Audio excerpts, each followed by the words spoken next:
படமாக செல்வா ஆர்கே அப்படிங்கிற எடிட்டர்கிட்ட நான் ஒரு உதவி படத்து உழைப்பாளராக பணி செஞ்சேன். அதில் தான் கர்ணன் பரியரம்மாள் அப்படிங்கிற ஒரு சிறந்த படத்தில் ஒரு வேலை செய்கிற வாய்ப்பு கிடச்சிச்சு. அப்போ தான் அண்ணனோட அறிமுகம், சாரோட அறிமுகம் எனக்கு கிடச்சி. அப்படி அறிமுகம் கிடச்சி இவ்வளோ பெரிய படத்தில் எனக்கு முதல் படம் கிடைக்கும்னு நான் எதிர்பார்க்கல. பட்டு ரொம்ப சந்தோஷமாக இருக்குது. இப்படி ஒரு மேடையில் முதல் படம் எனக்கு அமையணும் எதிர்பார்க்கல. நன்றி சாருக்கு, மாரியண்ணனுக்கு, செல்வாருக்குக்கு, அப்புறம் என் ஃபேமிலி அண்ட் ஃப்ரெண்ட்ஸ், அம்மா அப்பா, என் ஒய்ஃபு, எல்லாத்துக்கும் நன்றி. படம் சூப்பராக வந்திருக்கு. ஜூலை 4 அனைவரும் தேட்டரில் பாருங்கள். நன்றி. ஃபர்ஸ்ட் ஆஃப் ஆல் ராம் சாருக்கு பெரிய தேங்க்ஸ். ஏன்னா இதுக்கு முன்னாடி நான் வந்து ஒரு 2-3 பாட்டு, 2-3 படங்கள் இவ்வளோ தான் என்னோடய ப்ரொஃபைலாக இருந்தது. ரஹ்மான் சாரோட அசிஸ்டண்ட் என்ற ஒரு ப்ரொஃபைல் 15 இயர்ஸாக ஒர்க் பண்ணிகிட்ருக்கேன் கடல்லேருந்து. ஸோ ராம் சார்கிட்ட எப்படி வந்து சேர்ந்தேன்னு எனக்கு இப்போ வரைக்கும் புரியல. இந்த டீசர் ட்ரெய்லரில் ராட்டர்டாம் ஃபெஸ்டிவல்லாம் போய் வந்து பயங்கரமான எக்ஸ்பீரியன்ஸாக இருந்தது. ஸோ ராம் சார்கிட்ட நிறைய கற்றுக்கிட்டேன். How to approach a film, music எல்லாமே. அவர் நோ காம்ப்ரமைஸ் டேரக்டர் நான் ஒர்க் பண்ணதுலேயே. ப்ளஸ் ராம் சாரும் ரஹ்மான் சாரும் சேம்னு நான் இப்போ வரைக்கும் என் ஃப்ரெண்ட்ஸ்கிட்டலாம் சொல்லிகிட்டே இருப்பேன். எனக்கு அந்த எக்ஸ்பீரியன்ஸ் ரொம்ப ஈஸியாக இருந்தது. ஏன்னா 2 பேருமே நோ காம்ப்ரமைஸ், 2 பேருமே ஒரே தாட் ப்ராசஸில் இருக்க people. Thank you Ram sir. I'm always grateful for this opportunity. And Madhan Karky sir, thanks for your support. நீங்கள் கொடுத்த அந்த சாங்ஸ் வச்சு தான், அந்த லிரிக்ஸ்லாம் வச்சு தான் நம்ம இவ்வளோ சாங் ஷார்ட் டைமில் பண்ண முடிஞ்சது. Thank you so much. ஒரு சில ஆண்டுகளுக்கு முன்னாடி இந்த படத்துக்காக இல்லை, 7 கடல் 7 மலை படத்துக்காக பாடல் எழுதுறதுக்காகன்னு சொல்லிட்டு ராம் அவர்கள் கிட்டேருந்து ஒரு அழைப்பு வந்துச்சு. அந்த அழைப்பை வந்து ரொம்ப ஒரு பெரிய ஒரு மகிழ்ச்சியை கொடுத்த ஒரு அழைப்பு அந்த அழைப்பு. ஏன்னா அவங்களோட யுவன் முத்துக்குமார் அண்ட் ராம் அவர்களுடைய இணைந்து அவங்க உருவாக்கின பாடல்கள்லாம் எனக்கு ரொம்ப பிடிச்ச பாடல்கள். என்னோடய பட்டியலில் எப்போவுமே இருக்கிற பாடல்கள். கற்றது தமிழில் வர பாடல்கள் ஆகட்டும், ஆனந்த யாழை ஆகட்டும், அது வரைக்கும் எல்லா பாடல்களும். அங்கே போகும்போது, அவரை பார்க்க போகும்போது, அவரோட அப்பார்ட்மெண்ட்க்கு போகிற வழியில் அவங்களோட பாடல்கள்லாம் கேட்டுக்கிட்டே போனேன். போயிட்டு அந்த படத்துக்கான வேலை ஆரம்பித்தோம். அந்த படத்தில் வந்து ரொம்ப கவித்துவமான ஒரு படம். அந்த படமே அவ்வளோ ஒரு கவிதை. அதில் அவர் வந்து தமிழ் கவிதை அவ்வளோ வந்து என்ஜாய் பண்ணி வாங்கிட்டே இருந்தார். இன்னும் வேணும் எனக்கு, நான் எவ்வளோ அழகாக ஒரு வரி எழுதிட்டோம், எனக்கு இந்த வரி ரொம்ப அழகாக இருக்குதுன்னு நான் நினச்சேனாலும் இந்த வரி அழகாகிடுச்சு, ஆனால் அதுக்கு மேலே இருக்கிற வரி இதோட கம்மியாகிடுச்சு, ஸோ அதையும் இன்னும் கவித்துவமாக்கலாமான்ட்டு ஒவ்வொரு வரியாக அப்படி கேட்டு வாங்கிட்டு வந்தார். ஸோ அவருக்கு அப்படி ஆரம்பித்த அந்த திங் அதிலேருந்து பறந்து போக்கு நாங்கள் வரும்போது டோட்டலாக வேறு ஒரு டொமைனுக்கு மாறிட்டார். வேறு ஒரு ராம் சாரை நான் பார்த்தேன். நான் என்ன எழுதினாலும் ஆக்சிடென்டலாக ஏதாவது கவிதையாக வந்துட்டால் கூட, ஐயோ இது கவிதையாக இருக்குங்க, கவிதை வேணாம், இந்த படத்துக்கு இது தேவையே இல்லை, இந்த படம் வந்து நான் வேறு மாதிரி பண்ணுறேன், வேறு மாதிரி என்னோடய விஷனே வேறு மாதிரி இருக்குதுன்னு சொல்லிட்டு அவரை டோட்டலாக வேறு ஒரு ஜானாவுக்கு ஷிஃப்ட் பண்ணிவிட்டு கூப்பிட்டு போனார். எனக்கும் ரொம்ப பெரிய எக்ஸ்பீரியன்ஸாக இருந்துச்சு. இந்த படம் ஆரம்பிக்கும் போது அப்படியே 1 2 அப்படின்னு சொல்லிட்டு பாட்டு ஆரம்பித்து அப்புறம் முடிக்கும் போது 25 பாட்டு எழுதணும் அந்த படத்துக்கு. அந்த 25 பாட்டில் ஒரு 19 பாட்டு படத்தில் இருக்குது. ஸோ அந்த 19 பாடல்களும் வந்து அவர் கூட சேர்ந்து எழுதின அந்த அனுபவம் வந்து எப்படி வந்து அவர் என்ன ஒரு பேனா மாதிரி பயன்படுத்திக்கிட்டாருன்னு சொல்லி பார்த்தேன். அவரோட எண்ணங்களை வந்து அப்படியே வந்து என்னோடய கையை பிடிச்சி அவர் எழுதினார். அது ரொம்ப ஒரு அழகான ஒரு அனுபவமாக இருந்துச்சு. ஒரு விஷுவல், நீங்கள் பார்த்த பாடல்கள் மாதிரி தான் எல்லாமே. வந்து நீங்கள் கண்ணை மூடிக்கிட்டு இந்த பாடல்களை கேட்டால் கூட அந்த படம் உங்கள் கண்ணை முன்னாடி ஓடும். யார் மேலே இருக்கா, யார் கீழே இருக்கா, எவ்வளோ ஆங்கிளில் மலை இருக்குது, இப்படி தான் இந்த முழு படத்தில் இருக்கிற பாடல்கள் வந்து ரொம்ப ஒரு எளிமையான ஒரு இதில் இருக்கும். இந்த பாடல்கள் வந்து சில நாள் உட்காந்து ஒரு 5 பாடல்கள் எழுதுவோம், அடுத்த நாள் ஒரு 8 பாடல்கள் உட்காந்து எழுதுவோம். எழுதிட்டு சந்தோஷ்க்கு அனுப்புவோம். சந்தோஷ் உடனே அதுக்கான இசை ஒன்று அமைச்சிட்டு அனுப்புவார். சந்தோஷ் வந்து ரொம்ப ஒரு டேலண்டடான ஒரு புது ஜென்ரேஷன் கம்போசர். ஸோ அவரோட மியூசிக் இதில் இருக்கிற வெரைட்டி வந்து அது சொல்லும். ஏன்னா ஒரு 19 பாடல் நீங்கள் கேட்க போகிறீங்கன்னா அந்த ஒரு 19 பாடலும் வெவ்வேறு வடிவத்தில் இருக்கும்.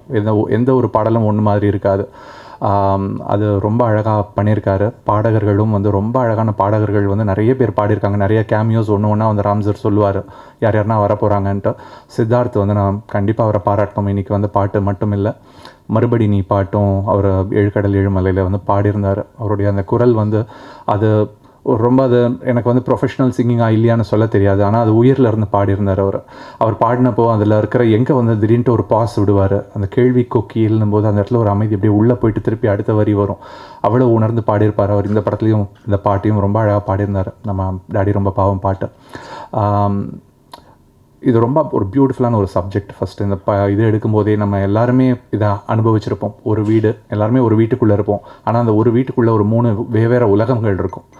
நான்ற ஒரு உலகம், என் மனைவின்ற ஒரு உலகம், என்னோட மகன்ற ஒரு உலகம். 3 வெவ்வேறு உலகங்கள். இந்த 3 உலகங்களுக்கு நடுவில் நடக்கிற அந்த ஒரு இணைப்பும் அந்த ஒரு போராட்டமும் இதுதான் வந்து நம்ம எல்லாரோட வாழ்க்கை. அதில் நம்ம எதை ரசிக்கிறோம், எல்லாத்தையும் கடந்து போகிறோன்ட்டு ரொம்ப அழகாக அதை படம் பிடிச்சிருக்காரு. இது வந்து ராம்சரோட படத்தில் வழக்கமாக நிறைய வந்து ஒரு சோகம் இருக்கும், நிறைய ஒரு ஏக்கம் இருக்கும், நிறைய அது மாதிரியான எமோஷன்ஸ் இருக்கும். இதில் வந்து முழுக்க படம் ஆரம்பத்துலேருந்து கடைசி வரைக்கும் எல்லாருமே சிரிச்சிட்டு இருப்போம். ஒரு மெல்லிய ஒரு சிரிப்பு வந்து எல்லாரோட இதழ்கள்லேயும் இருக்கும். அதுக்கு மூலமாக போகும்போது அவங்களோட வலியை சொல்கிறாரு. அந்த சிரிப்போடு அவங்களோட வலியை நம்ம பார்க்குறோம், அவங்களோட நிலையை பார்க்குறோம். யாருக்கும் ஹெல்ப் பண்ண முடியாத அந்த ஒரு சுச்சுவேஷன் நம்ம பார்க்குறோம். ஒரு பியூட்டிஃபுல்லான ஒரு நரேஷனாக இந்த கதையை நான் பார்த்தேன். அதுக்கு கூட வந்து ஒரு உதவ முடிஞ்சுது பாடல்கள் மூலமான்றது ரொம்ப பெரிய ஒரு மகிழ்ச்சி. ராம் சருக்கு என்னுடைய நன்றி. ரொம்ப ஒரு அழகான அனுபவம். இந்த படத்தில் என்னோடய ஒரு பர்சனல் மைல் ஸ்டோனும் இருக்குது. என்னோடய 1000வது பாடல் இந்த படத்தில் எழுதியிருக்கேன். Smoking kills, smoking causes cancer அப்படின்ற ஒரு பாடல். ஸோ அந்த பாடல் வந்து படத்தோட பார்க்கும்போது நீங்கள் ரொம்ப ஒரு அழகான ஒரு பாடலாக இருக்கும். ஒரு மகனோட ஒரு ஏக்கம், அப்பா கிட்ட அவனோட ஒரு கெஞ்சலாக அந்த பாடலை வந்து அமைச்சிருக்காரு. இந்த பாடல்கள் எல்லாம் வந்து ரொம்ப அழகான அந்த கதையை நரேட் பண்ணுற ஒரு பாடல்களாக அமைஞ்சதுக்கு நான் ராம் சருக்கு நன்றி சொல்கிறேன். அண்ட் சந்தோஷ்க்கு அகைன் என்னுடைய நன்றி. அண்ட் இந்த படத்தில் பாடின பாடகர்கள் எல்லாரும், மிஷ்கின் சார் உட்பட, அவருக்கும் சேர்த்து என்னுடைய நன்றி. வணக்கம். ராம் அங்கிளுக்கு தேங்க்யூ. எனக்கு இந்த நடிக்கிறதுக்கு ஆப்பர்ச்சுனிட்டி கொடுத்ததுக்கு ராம் அங்கிள், பிரதீப் அங்கிள் எல்லாருக்குமே தேங்க்யூ. Good afternoon everyone. எனக்கு இது புது experience. My first Tamil movie. Thank you Ram sir. And so first of all இந்த மாதிரி ஒரு கேரக்டர் டிஃப்ரெண்ட்டாக இருந்துச்சு. மலையாளத்தில் கொஞ்சம் இமோஷன் கம்மி, இமோஷன் மேலே கூடுதல். கூடுதல் எது கூடுதல்னு சொல் ஒன்று தான். ஓகே. தமிழ் அவ்வளோ நல்லா பேச தெரியாது. ஸோ ஹியூமர் பண்ணிட்டேன் மலையாளத்தில். பட் இந்த ஹியூமர் கொஞ்சம் டிஃப்ரெண்ட்டாக இருக்குது. அண்ட் அதுவும் சிவா சார் கூட. ஸோ சிவா சார் குறை புதிய காமெடி டெக்னிக்ஸ் எல்லாம் ஹி டீச் மீ.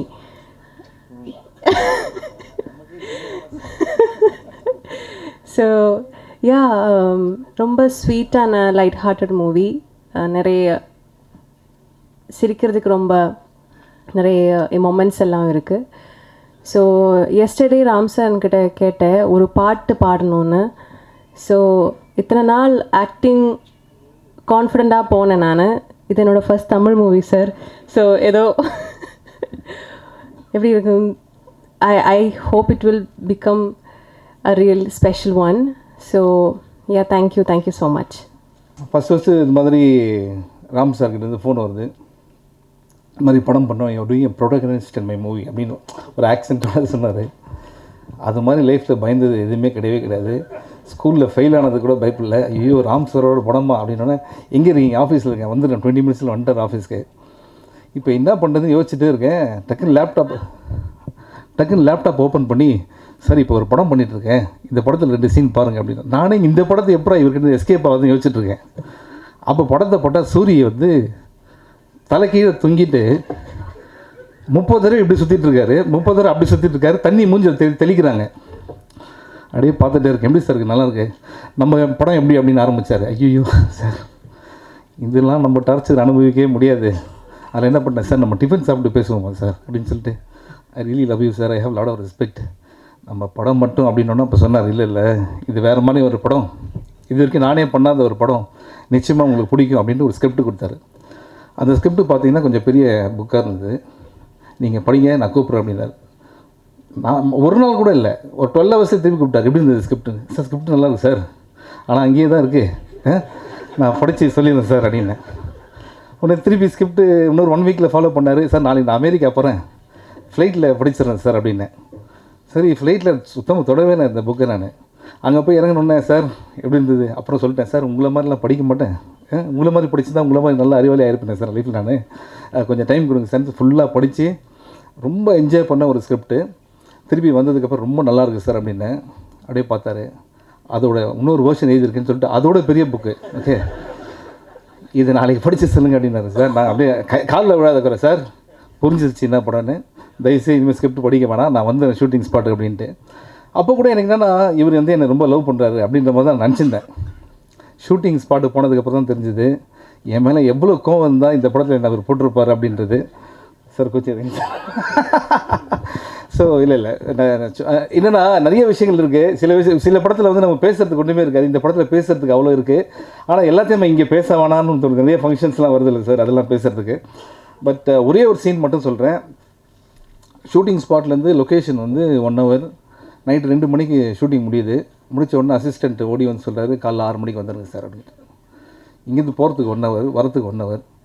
நான் கேட்குறேன், ஏன்பா எப்படிப்பா போயிட்டு தூங்கி எழுந்துட்டு வர முடியும், நமக்கு ஹீரோன்ற ஒரு ஆட்டிடியூடில் நானே பேசுகிறேன் டேரக்டர்கிட்ட. நேராக போய் இவர்கிட்ட கேட்டேன், சார் என்ன சார் 6 மணிக்கு யார் சார் உங்களை 6 மணிக்கு வர சொன்னது, நீங்கள் 6:30 வந்தால் போதும் சார் அப்படின்னாரு. அது என்னென்னா அது நடந்து வரதுக்கு 20 minutes நான் இவர்கிட்ட பார்க்குறதுக்கு. அப்புறம் கூப்பிட்டு என்னன்னா இது சரி ஓகே அப்படின்னு அவன் திருப்பி அந்த அசிஸ்டண்ட்டை கூப்பிட்டேன். ஏன்னா அவரும் நான் நான் தங்கிற ஹோட்டல் பக்கத்தில் தான் தங்குறாரு, அவருக்கும் அதே டைம் தான். இல்லை சார் டைரக்டர் இங்கேயே தூங்கிட்டார் சார் அப்படின்னாரு. அப்போ தான் புரிஞ்சுது ஒரு டேரக்டராக அவர் என்னென்ன வேலைலாம் செய்கிறாரு அப்படின்ட்டு. உண்மையிலே hats off to you sir. இது மாதிரி நான் யாரையுமே பார்த்ததே கிடையாது. அண்ட் அவருக்கு அந்த படம் அவர் எப்படின்னா ஒரு ஜோனில் இருப்பார். படம் உள்ளே போயிட்டோன்னு வச்சுக்கலாம், வேறு எதுவுமே தெரியவே தெரியாது, ஃபுல்லாக அதிலே தான் இருப்பார். அவர் இருந்தால் ஓகே நம்மளையும் எடுத்துன்னு போகிறாருன்றது தான் நமக்கு ரொம்ப அது அது அது அது எல்லாத்தையும் நம்மளும் வந்து ஃபேஸ் பண்ண வேண்டியதாக இருக்கும். அண்ட் ராம் சாரை பற்றி நிறைய விஷயங்கள் சொல்லிகிட்டே இருக்கணும், நான் எதுவும் மறந்துடக்கூடாதுன்னு நினைக்கிறேன். சாரி 2 minutes தான், ஓகே போர் அடிக்கல. ஸோ ராட்டர்டாம் ஃபிலிம் ஃபெஸ்டிவல் நம்ம அங்கே போகிறோம். அங்கே போன உடனே எனக்கு எதுவுமே தெரியாது, ஏன்னா நம்ம பண்ண படங்கள்லாம் இது வரைக்கும் ஆஸ்கரே கூப்பிட்டு கூட போகாத ஆர்டிஸ்ட் நாங்கள் அப்படிங்களா.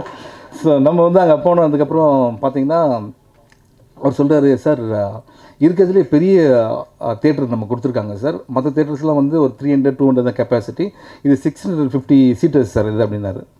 சரி ஓகே அப்படின்னோன்னா அங்கே அந்த ஷோ ஆரம்பிச்சது நீங்கள் நம்ப மாட்டீங்க, அந்த ஃபுல் ஃபெஸ்டிவல்லையே இது மாதிரி ஹவுஸ்ஃபுல்லான ஒரு ஷோ எதுவுமே கிடையாது. எல்லாருமே வந்துட்டாங்க உள்ளே. அண்ட் நீங்கள் பார்த்துருப்பீங்க அதில் வர ஒவ்வொருத்தருமே வந்து சினிமா லவ்வர்ஸ் மட்டும் கிடையாது, சினிமாவில் இருக்க டைரக்டர்ஸ் கிரியேட்டர்ஸ் எல்லாமே. அங்கே ராம் ஃபிலிம் பை ராம் அப்படின்னு போட்டதுக்கப்புறம் அவங்க கொடுத்த ஸ்டாண்டிங் ஓவேஷன்ஸ் இருக்குல்ல, அப்போ தான் புரிஞ்சுது ராம் சார் வந்து நம்ம இன்னும் கொண்டாடக்கூடிய ஒரு டைரக்டர். அவர் நம்மளோட அசட் அவர். ஓகே அவர் வந்து நம்ம இப்படியே விட்டுறக்கூடாது sir. Okay sir your our asset. ஓகேங்களா. இதெல்லாம் எதுக்கு சொல்கிறேன்னா ஒவ்வொருத்தரையும் ஆஃபீஸ்க்கு வந்துட்டு இந்த படம் ஆரம்பித்ததுக்கப்புறம் திருப்பி போகும்போது இந்த படம் கதை இல்லாமல் 5 புது கதை சொல்லிட்டு போவார். ஓகே அப்படியே ஒரு 50 கதை என்கிட்டே சொல்லியிருக்காரு சார். அது எல்லாமே ஃப்யூச்சரில் நம்ம பிளான் பண்ணுறோம். அண்ட் உண்மையிலே இன்னும் நிறைய விஷயங்கள் இருக்குது. ஒரு சீன் இப்போ தான் சொல்லியிருந்தேன், மரத்தில் நான் இருக்க மாதிரி ஒரு சீனு. என்னை எந்த அளவுக்கு லவ் பண்ணுறாருன்னா மரத்தில் ஏறி அந்த மரத்தையே தங்குன்ட்டு 6 நாள் விட்டுட்டு போயிட்டாங்க. ஓகே தண்ணியிலேருந்து எல்லாமே அங்கே ஆக்சுவலாக என் பக்கத்தில் இருந்து 2 குரங்குங்க தான் அங்கே. ஓகே அப்போ தான் நம்ம தெரிஞ்சது எவ்வளோ லவ் பண்ணுறாரு ராம் சார் அப்படின்ட்டு. அண்ட் இது மாதிரி நிறைய விஷயங்கள் இருக்குது. இன்றைக்கி பேசலை நான், இன்னும் ஆடியோ லான்ச்லாம் இருக்குதுன்னு சொல்கிறாங்க, அன்றைக்கி இருக்குது. அதுக்கப்புறம் நானும் அவரும் லைஃப்பில் மீட் பண்ணுறோமான்றது டவுட்டே எனக்கு இருக்குது. ஓகேங்களா. அந்தளவுக்கு நிறைய விஷயம் இருக்குது. பட் மேடையில் இருக்க எல்லாரையும் நான் வந்து சொல்லிடுறேன். Thank you Krishnankudi sir for your support. நீங்கள் இல்லைனா இந்த படம் வந்து ஆரம்பிச்சிருக்க முடியாது. Thank you so much. அண்ட் முக்கியமாக அவனுக்கு thank Pradeep Milroy and brother. எங்கே இருக்கீங்க? ஆமாம் எல்லாத்தையும் போட்டு அமைதியாக இருக்காங்க. கடவுள் உங்களை கரெக்டான இடத்துல வச்சுருக்காரு. நீங்கள் செலக்ட் பண்ணுற மூவிஸ்லாம் ஃபண்டாஸ்டிக்காக இருக்குது. Need your support always. And Bala sir என்னுடைய நண்பர். அண்ட் சுரேஷ் காமாட்சி சார் வந்து எப்படின்னா இந்த படம் ரொம்ப நல்லா வரணும் அப்படின்னு சொல்லிட்டு நிறைய பேர் ஆசைப்படுறாங்க, அதில் அவரும் ஒருத்தர். எங்கள் ஷூட்டிங் ஸ்பாட் வந்து இந்த படம் சூப்பராக வரும் நம்பிக்கை கொடுத்தவர். ராம் சார் அவ்வளோ லவ் பண்ணுறவர். And Santhosh fantastic job. ஏன்னா இவன் மூலியமாக தான் இவர் தெரியும். அண்ட் இவனும் இந்த படத்தில் ஒரு பார்ட்டு தான். இன்றைக்கி கிளியராக சொல்லிடுறேன் நான். அண்ட் இது one of your best album. I think very lucky Ram சாரோட இந்த மாதிரி படத்தில் அசோசியேட் ஆகுது. அண்ட் மதன் கார்கி சார் 1000 பாட்டு பண்ணியிருக்கீங்க.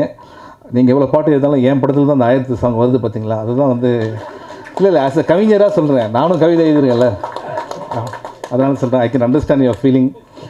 And Arun Viswa well-wisher.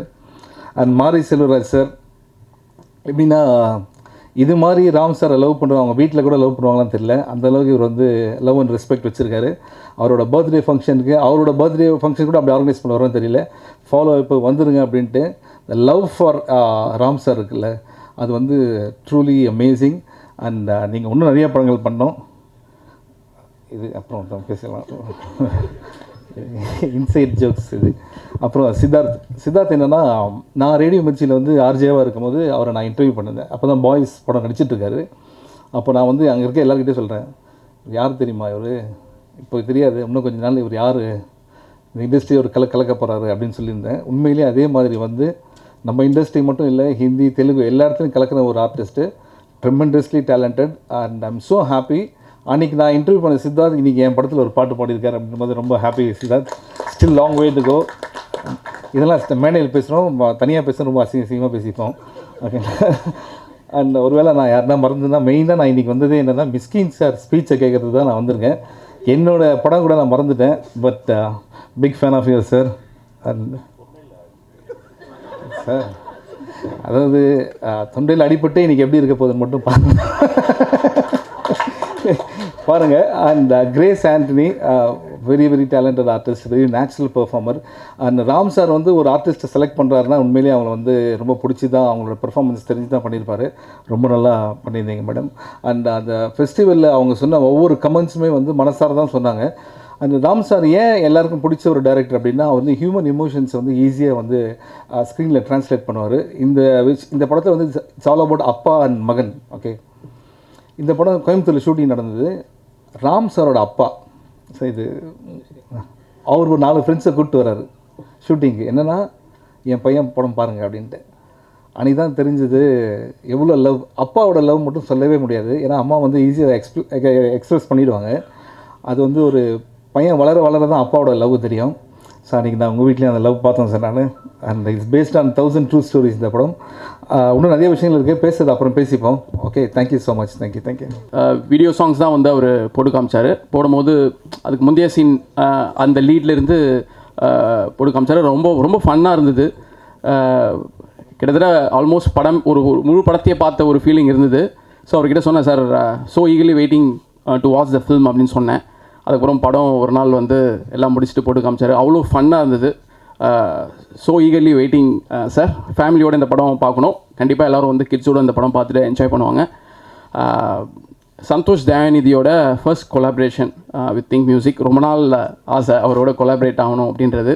அந்த வகையில் ஆல்மோஸ்ட் 20 சாங்ஸ் இருக்கிற இந்த ஆல்பமில் கொலாபரேட் ஆகிறது ரொம்ப சந்தோஷமாக இருக்குது. மதன் கார்கி பிரதருடைய 1000th பாடல் அப்படின்னு சொல்லியிருக்காரு. இஃப் ஐம் நாட் ராங், உங்களுடைய இரும்பிலே ஒரு இதயம் திங்க் மியூசிக் தான் நினைக்கிறேன், கரெக்ட்? ஸோ அவருடைய ஃபஸ்ட்டு பாடலும் 1000th பாடலும் திங்க் மியூசிக்கில் கொலாபரேட் வந்து ரொம்ப மகிழ்ச்சியாக இருக்குது. ஹாட்ஸ்டாரோடைய செகண்ட் கொலாபரேஷன் ஆஃப்டர் வாழை. Thank you so much Hotstar. Almost வந்து ஒரு 2 months ஆச்சுன்னு நினைக்கிறேன் நம்ம அக்ரிமெண்ட்டு பேசி அது நானும் ராம் சாரும் வந்து லாயர் ஆகிட்டோம். அவ்வளோ எங்கள் லீகல் அட்வைசர் பாஸ்கருக்கே நாங்கள் சொல்லிக் கொடுக்குற அளவு ஆயிடுச்சு. பட் ரொம்ப ரொம்ப தேங்க்ஸ் ஹாட்ஸ்டார் வந்து இதை திங்க் மியூசிக் நம்பி கொடுத்ததுக்கு. Siddharth brother, thanks brother. இந்த பாடல் ரொம்ப அருமையாக இருக்குது. நிறைய படங்களில் வந்து அவருடைய பாடல்கள் கொலாபரேஷன் ஆகிற வகையில் இந்த ஆல்பமும் வந்து அமைஞ்சிருக்கு. ரொம்ப சந்தோஷம்.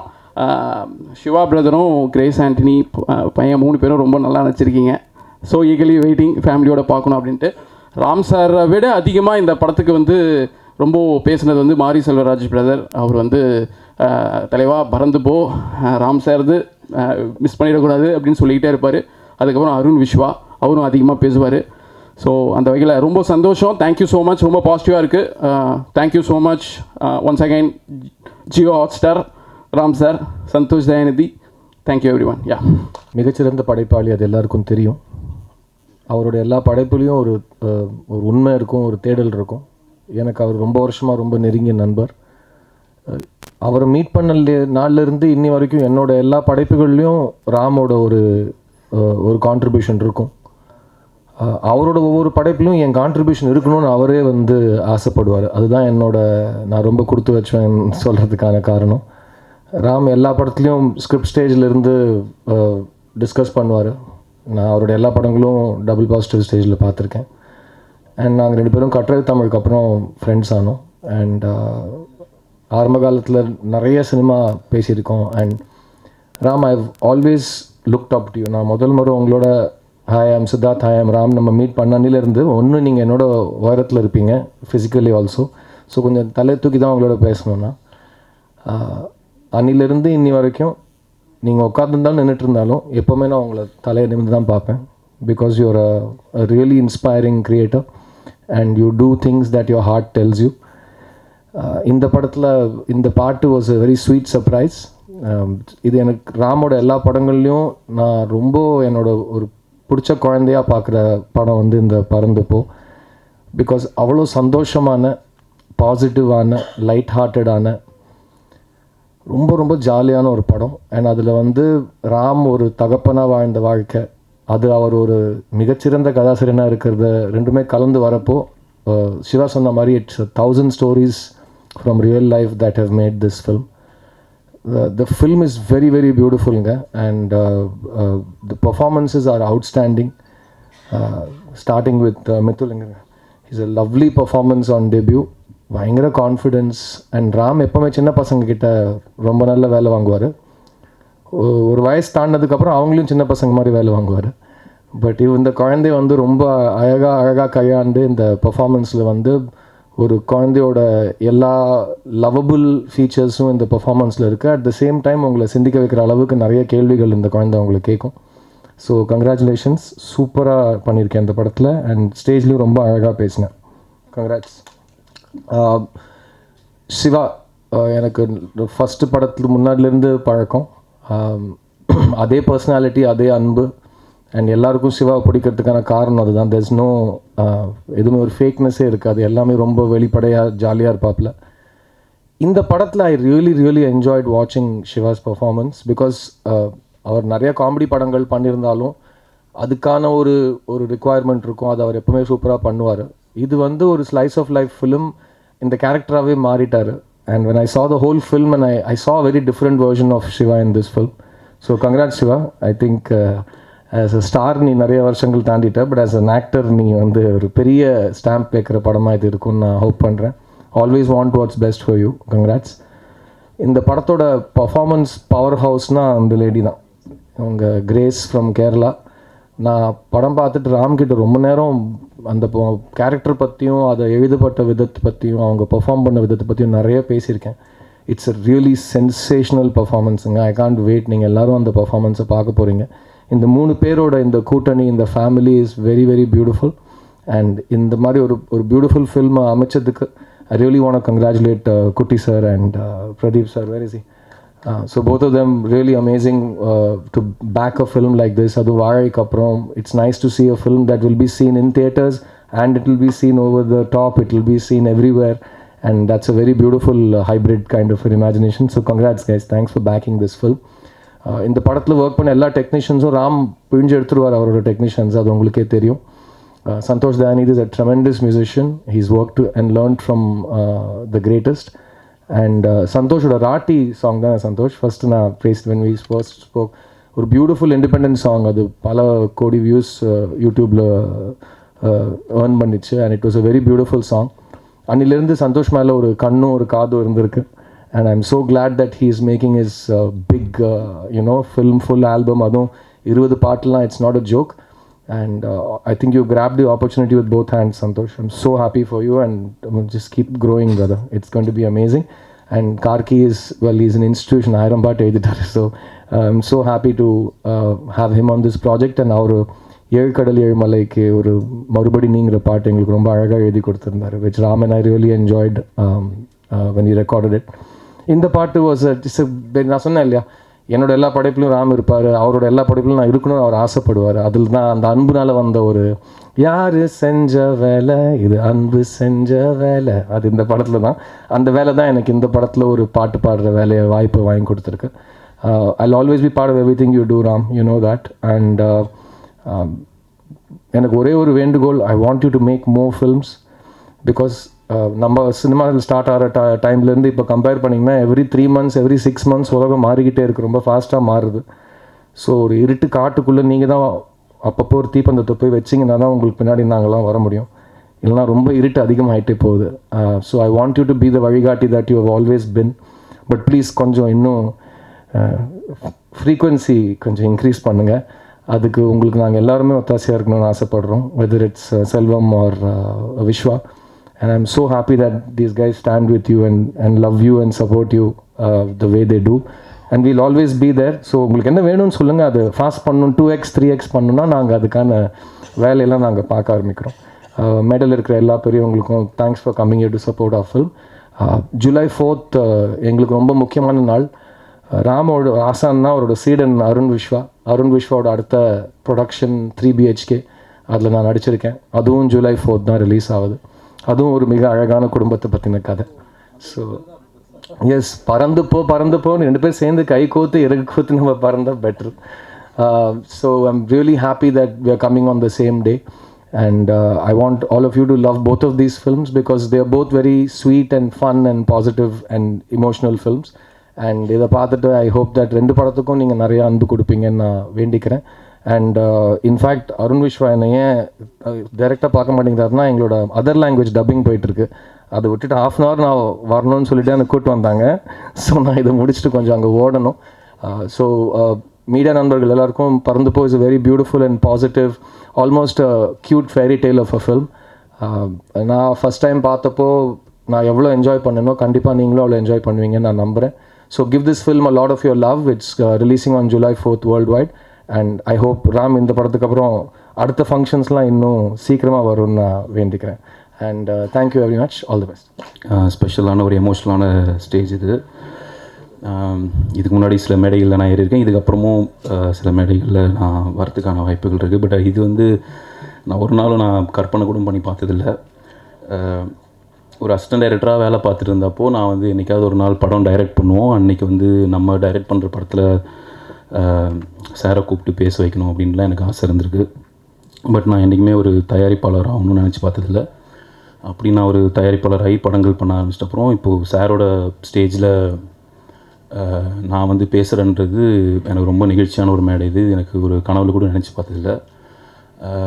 அது அவர் தான் அந்த ஒரு பெருந்தன்மையாக இருந்து அதை பண்ணுறாரு நான் நம்புகிறேன். இப்போ இது வந்து இந்த ஆடியோ லான்ச் இப்போ இந்த சாங் கூட நான் வெளியிடணும்னு அவர் சொல்லும்போது எனக்கு ரொம்ப உண்மையாக ஷாக் ஆகிடுச்சு. எனக்கு ஆக்சுவலாக நான் இன்னும் ஒரு அசிஸ்டன்ட் டைரக்டராக மட்டும்தான் உணர்கிறேன்.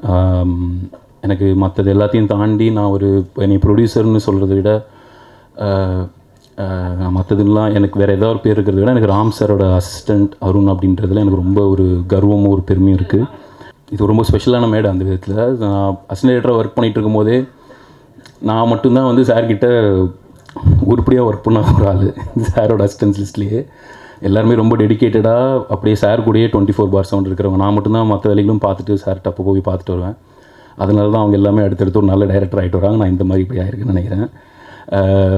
பட் அப்போவே வந்து சார் ஒரு நாள் பேசிகிட்டு இருக்கும்போது, அருண் எனக்கு தெரிஞ்சு நீங்கள் வந்து ரொம்ப வருஷத்துக்கு முன்னாடி சம்மந்தமே இல்லை, சார் வந்து ஏதோ ஒரு டீ கடையிலேருந்து பேசிகிட்டு இருக்கோம், நீங்கள் வந்து எனக்கு தெரிஞ்சு நீங்கள் டைரக்டர் ஆகிறது ஒரு ப்ரொடியூசர் ஆகிவீங்கன்னு நினைக்கிறேன் அருண் அப்படின்னு சொன்னார். எனக்கு டப்புன்னு அப்போ வந்து நான் டைரக்டர் ஆக மாட்டேன் அப்படின்னு சொல்கிறதுக்கு பதிலாக இவர் இங்கே ஏதோ என்கரேஜ் பண்ணுறதுக்காக இப்படி சொல்கிறார் போல இருக்குது அப்படின்னு நினச்சிட்டு விட்டேன். பட் அதுதான் இப்போது நம்மளை பற்றி நம்மளுக்கு தெரிகிறத விட நம்மளோட குருநாதர்களுக்கோ நம்மளோட ஆசனவர்களுக்கு நல்லா தெரியும்னு சொல்லுவாங்களா, அந்த மாதிரி எனக்கு தெரிஞ்சு அவர் அப்பயே பார்த்துருக்காரு. நிச்சயமாக இவன் இருக்கிற வாழ்க்கை இவன் டைரக்டராக வாய்ப்பு இல்லை, ஏதோ ஒரு ப்ரொடியூசர் ஆகிடுவான் போல இருக்குது அப்படின்னு.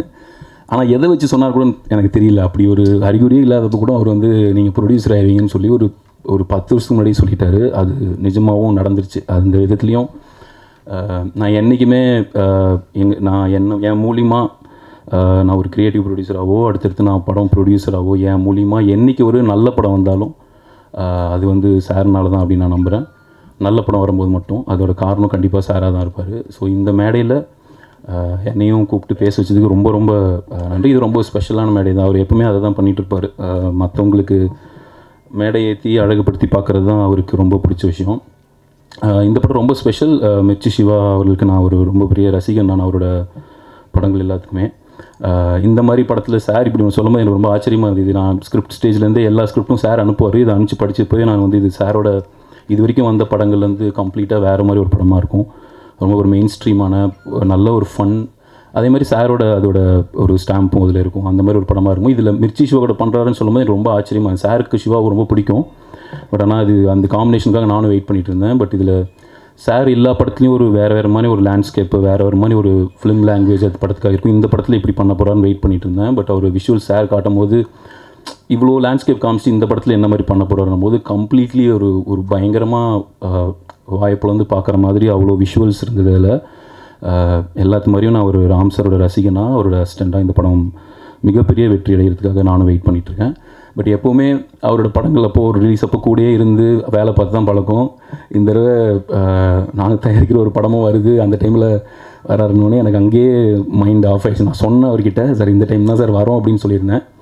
அவரும் வேறு வழி இல்லைன்னு சொல்லி இந்த டைம் வரானார். பட் இது அவர் கூட என் படம் வருது அந்த மாதிரிலாம் நான் பார்க்கவே இல்லை.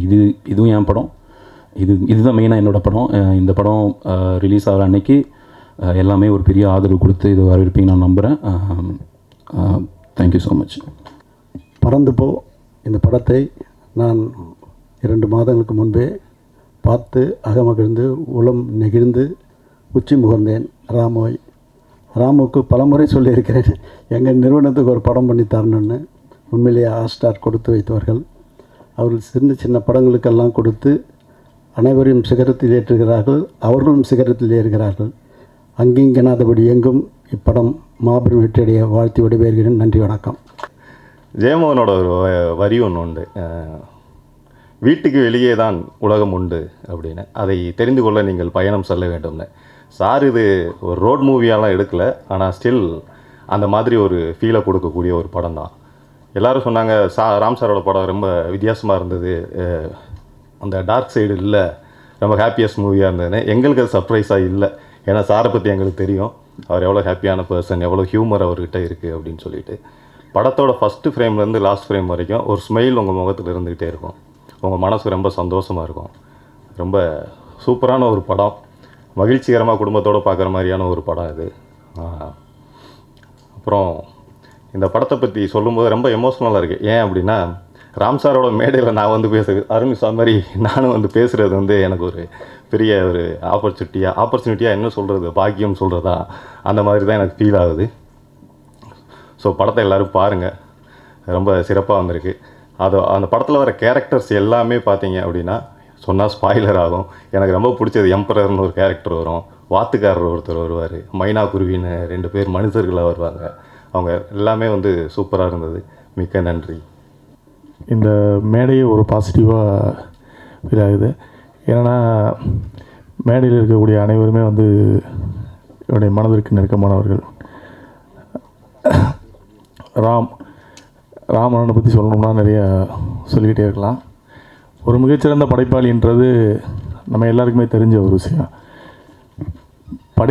மிகச்சிறந்த படைப்பாளி, அதை தாண்டி மிகச்சிறந்த மனிதரும் கூட. அதுக்கு நீங்கள் ஒரு உதாரணமாக கூட பார்த்துருக்கலாம். தன்னோட அசிஸ்டண்ட்டுகளையே விட்டு ஆடியோ ரிலீஸ் பண்ண வைக்கிறதுலாம் வந்து உண்மையாகவே அவருடைய அசிஸ்டன்ஸுகளை அவர் கேர் பண்ணுற விதமே எனக்கு வந்து அவரை ரொம்ப அட்மையர் பண்ண வச்சது. மாரி செல்வராஜ் மாதிரிலாம் அவர் காட்டுற அன்பு எனக்கு பொறாமையாக இருக்கும். நம்ம மாரி செல்வராஜ் இருக்கக்கூடாது அப்படின்னு அவ்வளோ நேசிப்பார். அவரை பற்றி அவ்வளோ கேர் எடுப்பார். எனக்கு ஆச்சரியமாக இருக்கும், கூட இருக்கவங்கள இவ்வளோ நேசிக்கக்கூடிய ஒரு படைப்பாளியான எனக்கு அவர் கூட பணிபுரிந்தார். என் வாழ்க்கையில் நான் என்னுடைய திரைப்பயணத்தில் என்னுடைய மிக சந்தோஷமான நாட்கள்னு சொன்னால் அவரோட நான் பணியாற்றிய அந்த நாட்கள் தான்.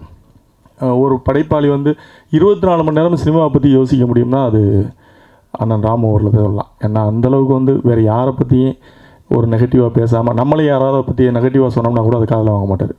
அவர் வேலை உண்டு, தூங்கி எழுந்திரிச்சானா ஸ்ட்ரைட்டாக எடிட்டிங்கில் இருப்பார். படைப்பு இது என்ன பண்ணலாம், அடுத்து என்ன பண்ணலான்றதை யோசிக்கிறத தவிர வேறு எதை பற்றி சிந்திக்காத ஒரு மிகச்சிறந்த கலைஞன். அப்படி ஒரு கலைஞனுக்கு உண்மையாகவே ஹாட் ஸ்டார்ஸ் வந்து இந்த படம் பண்ணதுக்கு ஹாட் ஸ்டாருக்கு மிகப்பெரிய நன்றி. கிருஷ்ணாஸ்கூட்டி சாராக இருக்கட்டும், பாலா சார் மற்றும் பிரதீப் சார் 3 பேருக்கும் இந்த மேடையில் நன்றி சொல்ல கடமைப்பட்டிருக்கேன். அப்புறம் சிவா பிரதர், இந்த படம் முதல் பண்ணும்போது எனக்கு ராமனை சொல்லும்போது சிவானை கூட சேர்ந்து படம் பண்ணுறப்ப எனக்கு ஆச்சரியமாக இருந்தது. சிவானை எப்படி பண்ணுவார், சிவானை மீட்டுறது கிடையாது அப்படின்னு. நான் ராமன்ன்ட்டையும் அவ்வளோ காமெடி இருக்கும்லாம் நான் எதிர்பார்க்கல. ஏன்னா பேரன்பு பார்த்துட்டு நான் 2 நாள் தூங்காமல் இருந்திருக்கேன். என்னை அவ்வளோ டிஸ்டர்ப் பண்ண படம் அந்த படம் வந்து பேரன்பு. நானும் பாரதிராஜா சாரும் வெளியே வரும்போது பாரதிராஜா சார் சொன்ன வார்த்தை எனக்கு இன்னமும் மைண்டில் இருக்குது. வெளில வந்துட்டு அப்படியே அமைதியாக வந்தார். நான் என்னப்பா அப்படின்னு கேட்டேன். அப்போ அவர் சொன்னார், நீ பாடுறா, இவன் வந்து இந்தியாவிலே மிகச்சிறந்த இயக்குனர்ன்ற பேர் வாங்கக்கூடிய ஒரு இயக்குனர் ராமன். எனக்கு ரொம்ப ஆச்சரியமாக, இவரோட எப்படியாவது ஒரு படம் நம்ம பண்ணணும்னு நான் ஆக்சுவலாக தரமணி பார்க்கும்போது தான் எனக்கு வந்து இவர் கூட சேர்ந்து படம் பண்ணணும்னு எனக்கு ஒரு ஆசை இருந்தது. அப்போ என்னால் முடியலை, இவரை வச்சு படம் பண்ணுற அளவுக்கு எனக்கு முடியல. அப்போ நான் தானன்ட்டு கொண்டு போய் ராமனை போய் இன்ட்ரடியூஸ் பண்ணேன். ஏன்னா என்னால் முடியலை, தானனால் உடனே முடியுன்றதுனால தானன்ட்ட கொண்டு போய் விட்டேன். எனக்கு எப்படியாவது இவர் கூட படம் பண்ணணும்னா அதுக்கு நம்ம தகுதி ஆகிக்கிறோம் முதல்ல அப்படின்ட்டு. அப்புறம் ஒரு நேரம் வரும்போது அப்போ ராமன் வந்து இப்படி ஒரு கதை இருக்குது பண்ணலான்னு சொன்னேன். இதுக்காகத்தானே காத்திருந்தேன் அப்படின்றது மாதிரி அந்த படைப்பு எடுத்து பண்ணதான் 7 கடல் 7 மலை.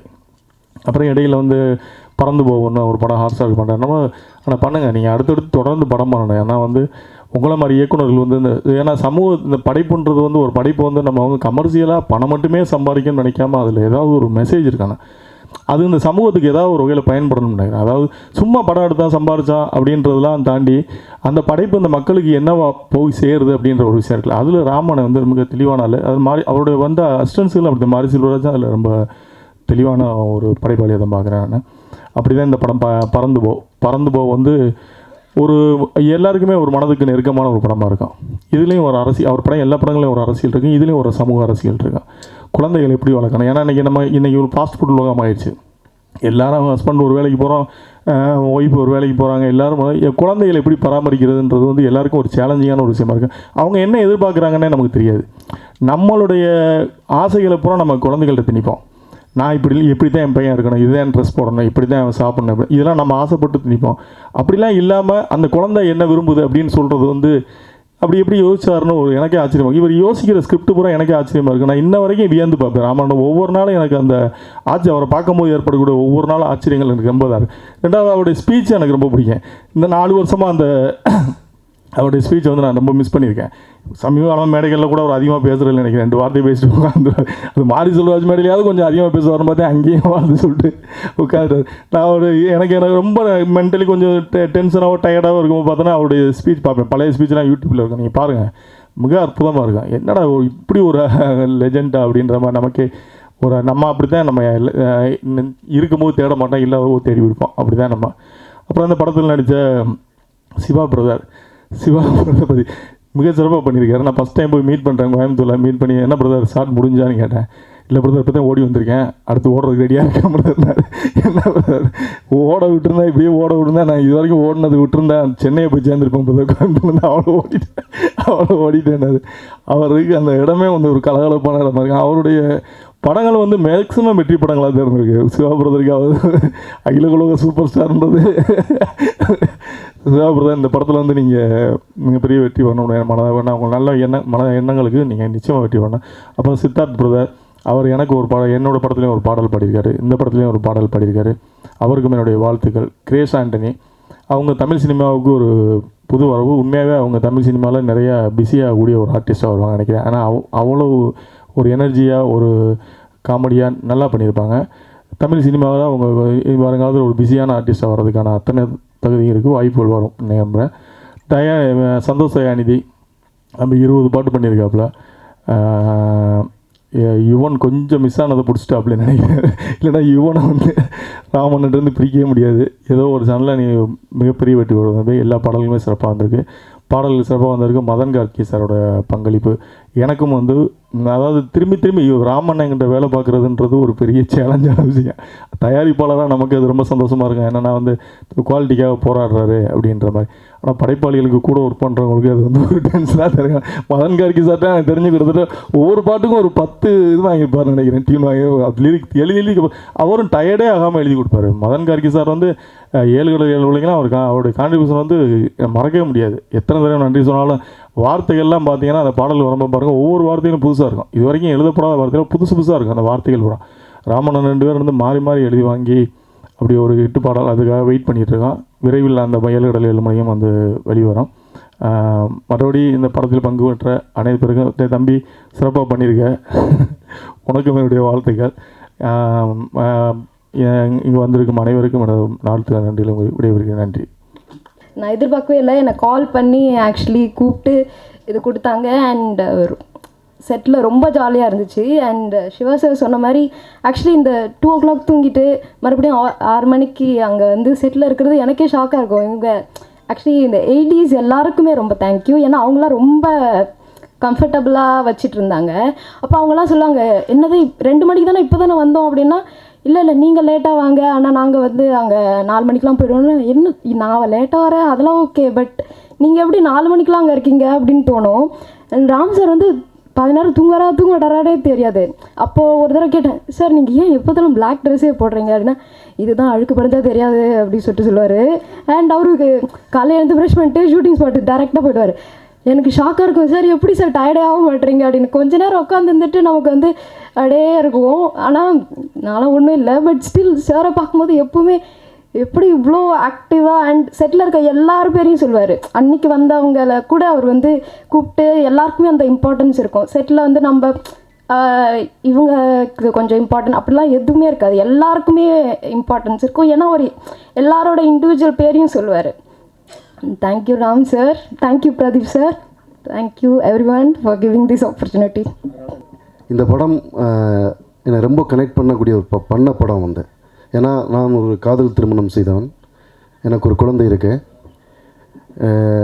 இந்த படம் பார்த்து முடித்த உடனே எனக்கு தோணுன விஷயம் என்னென்னா, என்னோடய குழந்தைய ஒரு பயணம் கூட்டு போகணும், ஒரு மலையை காட்டணும், ஒரு சூரிய உதயத்தை காட்டணும், ஒரு கடலை காட்டணும், ஆகாசத்துடைய ஒரு நீல நிறத்தை காட்டணும் அப்படிங்கிற உணர்வை வந்து இந்த படம் எனக்கு உருவாக்குச்சு. இது எனக்கு மட்டுமல்ல, பிள்ளைகளை பெற்ற எல்லா பெற்றோருக்கும் நிச்சயமாக இந்த படம் இந்த உணர்வை உருவாக்கும். அதுதான் இந்த படத்துடைய பெரிய பலம். ராம் நாங்களும் ராம் எல்லாம் ஒன்றா உதவி இயக்குனராக ஒர்க் பண்ணோம். அவரோட உழைப்பை பற்றி சொல்கிறதுங்கிறது கேட்ட பழைய கதையாக இருக்கும். ஏன்னா அவர் வந்து அசாதாரணமான ஒரு உழைப்பாளி. அவருடைய படங்களுக்கு அவர் நடிகர்கள் தேர்வு செய்கிற விதமாகட்டும், லொக்கேஷன்ஸ் பார்க்குறதாகட்டும், அது வந்து எந்த இயக்குனராலுமே செய்ய முடியாத அளவுக்கான ஒரு கடுமையான சிரத்தையை செய்யக்கூடியவர். அது அவருடைய படங்களை பார்க்கும்போதே தெரியும். வந்து இந்த படத்தில் வந்து நிறைய பேசலாம். ஏன்னா இது வந்து முக்கியமான ஆளுமைகள் மேடையில் இருக்காங்க, அவங்க நிறைய பேசக்கூடியவங்க, நல்லா பேசக்கூடியவங்க. அதனால் இந்த படம் பேசுவதற்கு நிறைய இருக்குது வந்து. ஏன்னா வந்து எனக்கு ரொம்ப பிடிச்ச இயக்குனர் குரசவாவுடைய டெருசுசுலான்னு ஒரு படம் இருக்குது வந்து. அதில் அந்த டெருசுசுலாங்கிற காட்டில் வேட்டையாடிக்கிட்டு இருந்த ஒருத்தர் வந்து தன்னுடைய குறி பார்த்து கரெக்டாக சுட பயிற்சி கொண்ட ஒரு பெரிய வேட்டைக்காரர் வந்து ஒரு கட்டத்தில் அவருக்கு கண் பார்வை மங்கின பிறகு வந்து அவர் வந்து இந்த காட்டில் இருக்கும்போது அங்கே வரக்கூடிய ஒரு இராணுவ வீரர் தன்னுடைய நகரத்துக்கு தன்னுடைய வீட்டுக்கு கூப்பிட்டு வருவார். வீட்டில் வந்து காட்டிலேயே வாழ்ந்த ஒருத்தருக்கு வீட்டில் வைக்கும்போது அந்த டெருசுசுலா ஒரு முறை அந்த இராணுவ அதிகாரிட்ட கேட்பார், how can one live in the box அப்படிம்பாரு. ஸோ ஒரு நமக்கு வந்து வீடுங்கிறது வந்து எந்த நேரத்துலேயும் நம்ம திரும்புறதுக்கு ஒரு வீடு இருக்குங்கிறது வந்து ஒரு பெரிய நம்பிக்கை தான். ஆனால் எந்த நேரமும் நம்ம வீட்டுக்குள்ளே அடைஞ்சு கிடக்கிறதுங்கிறது வந்து அது ஒரு பெரிய சாபம்.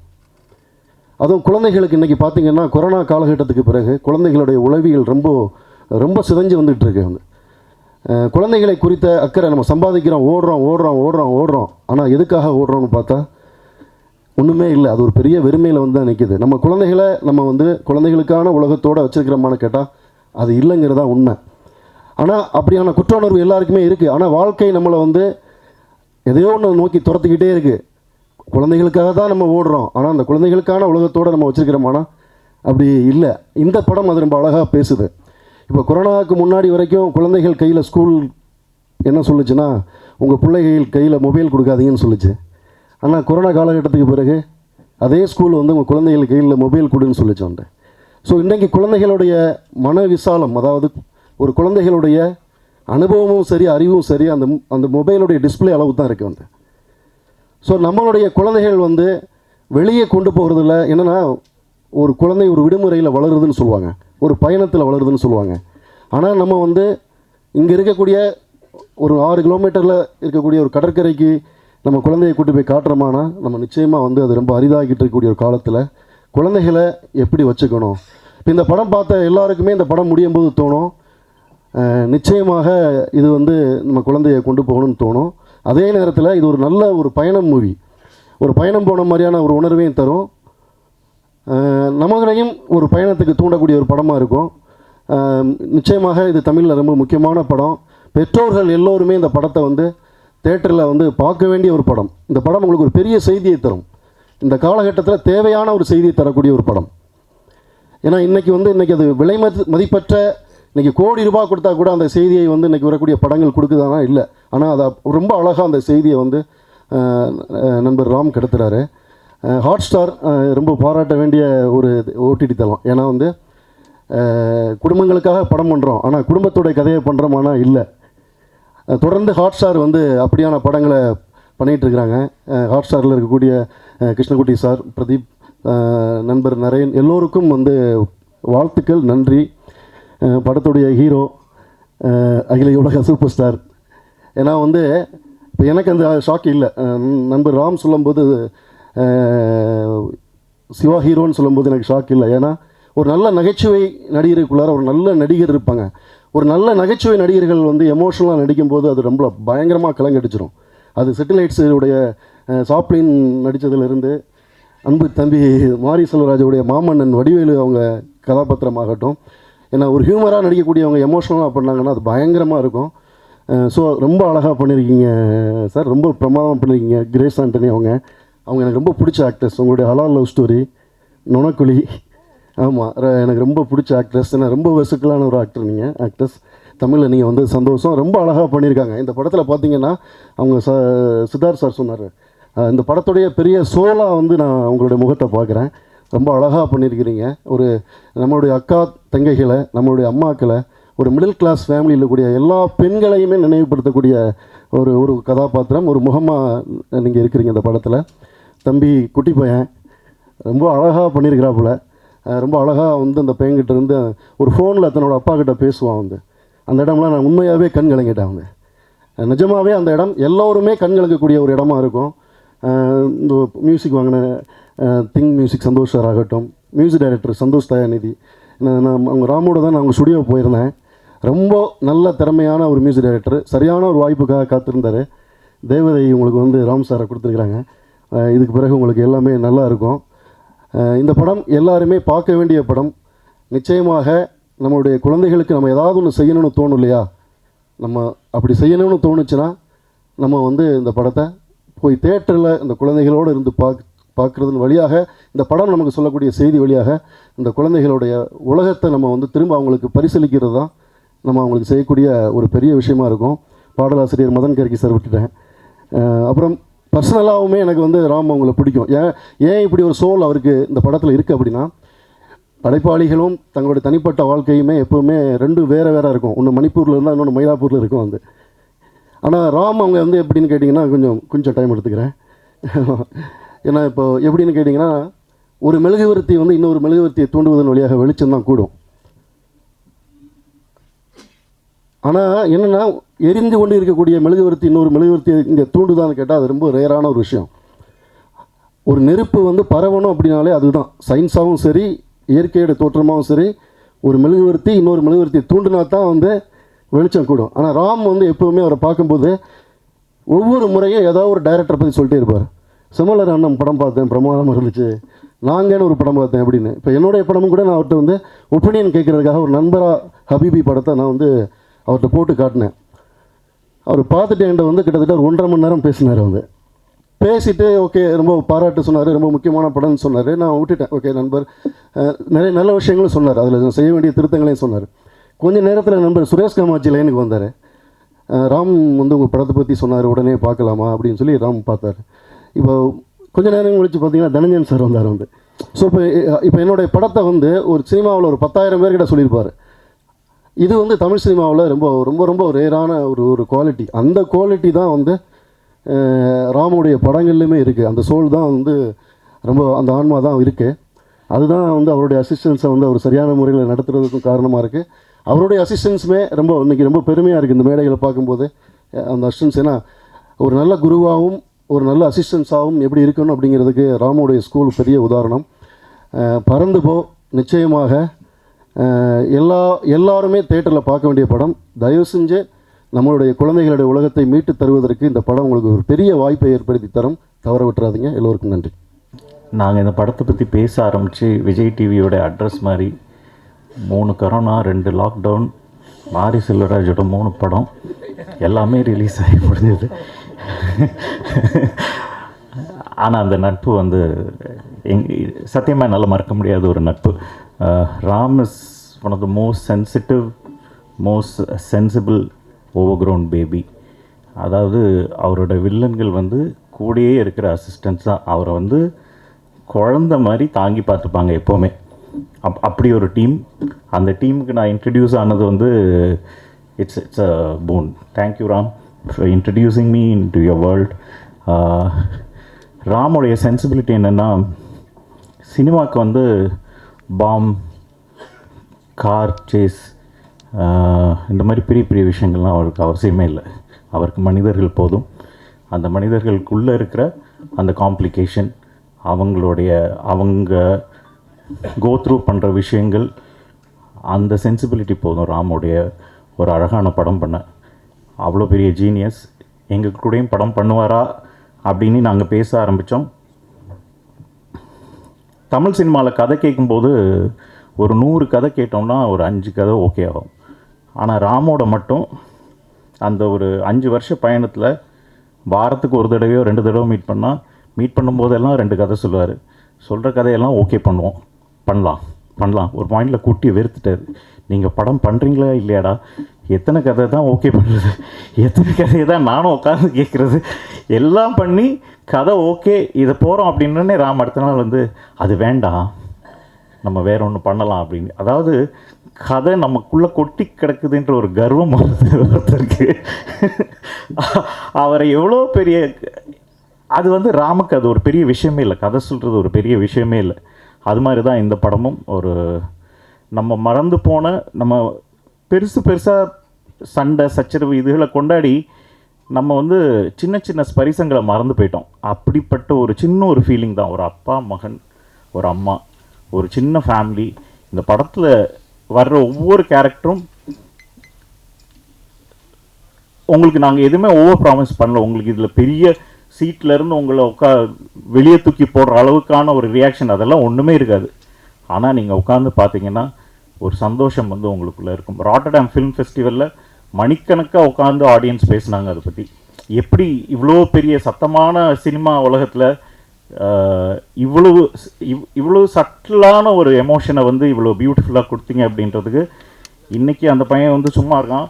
ராட்டர்டாம் ஃபிலிம் ஃபெஸ்டிவலில் அவன் தான் ஹீரோ. அவனுக்கு வந்து நாங்கள் எல்லாம் சொம்பு தூக்கிட்டு சுற்றிட்டு இருந்தோம். அப்படி கொண்டாடினாங்க. ஏன்னா because his effort in that movie is that much.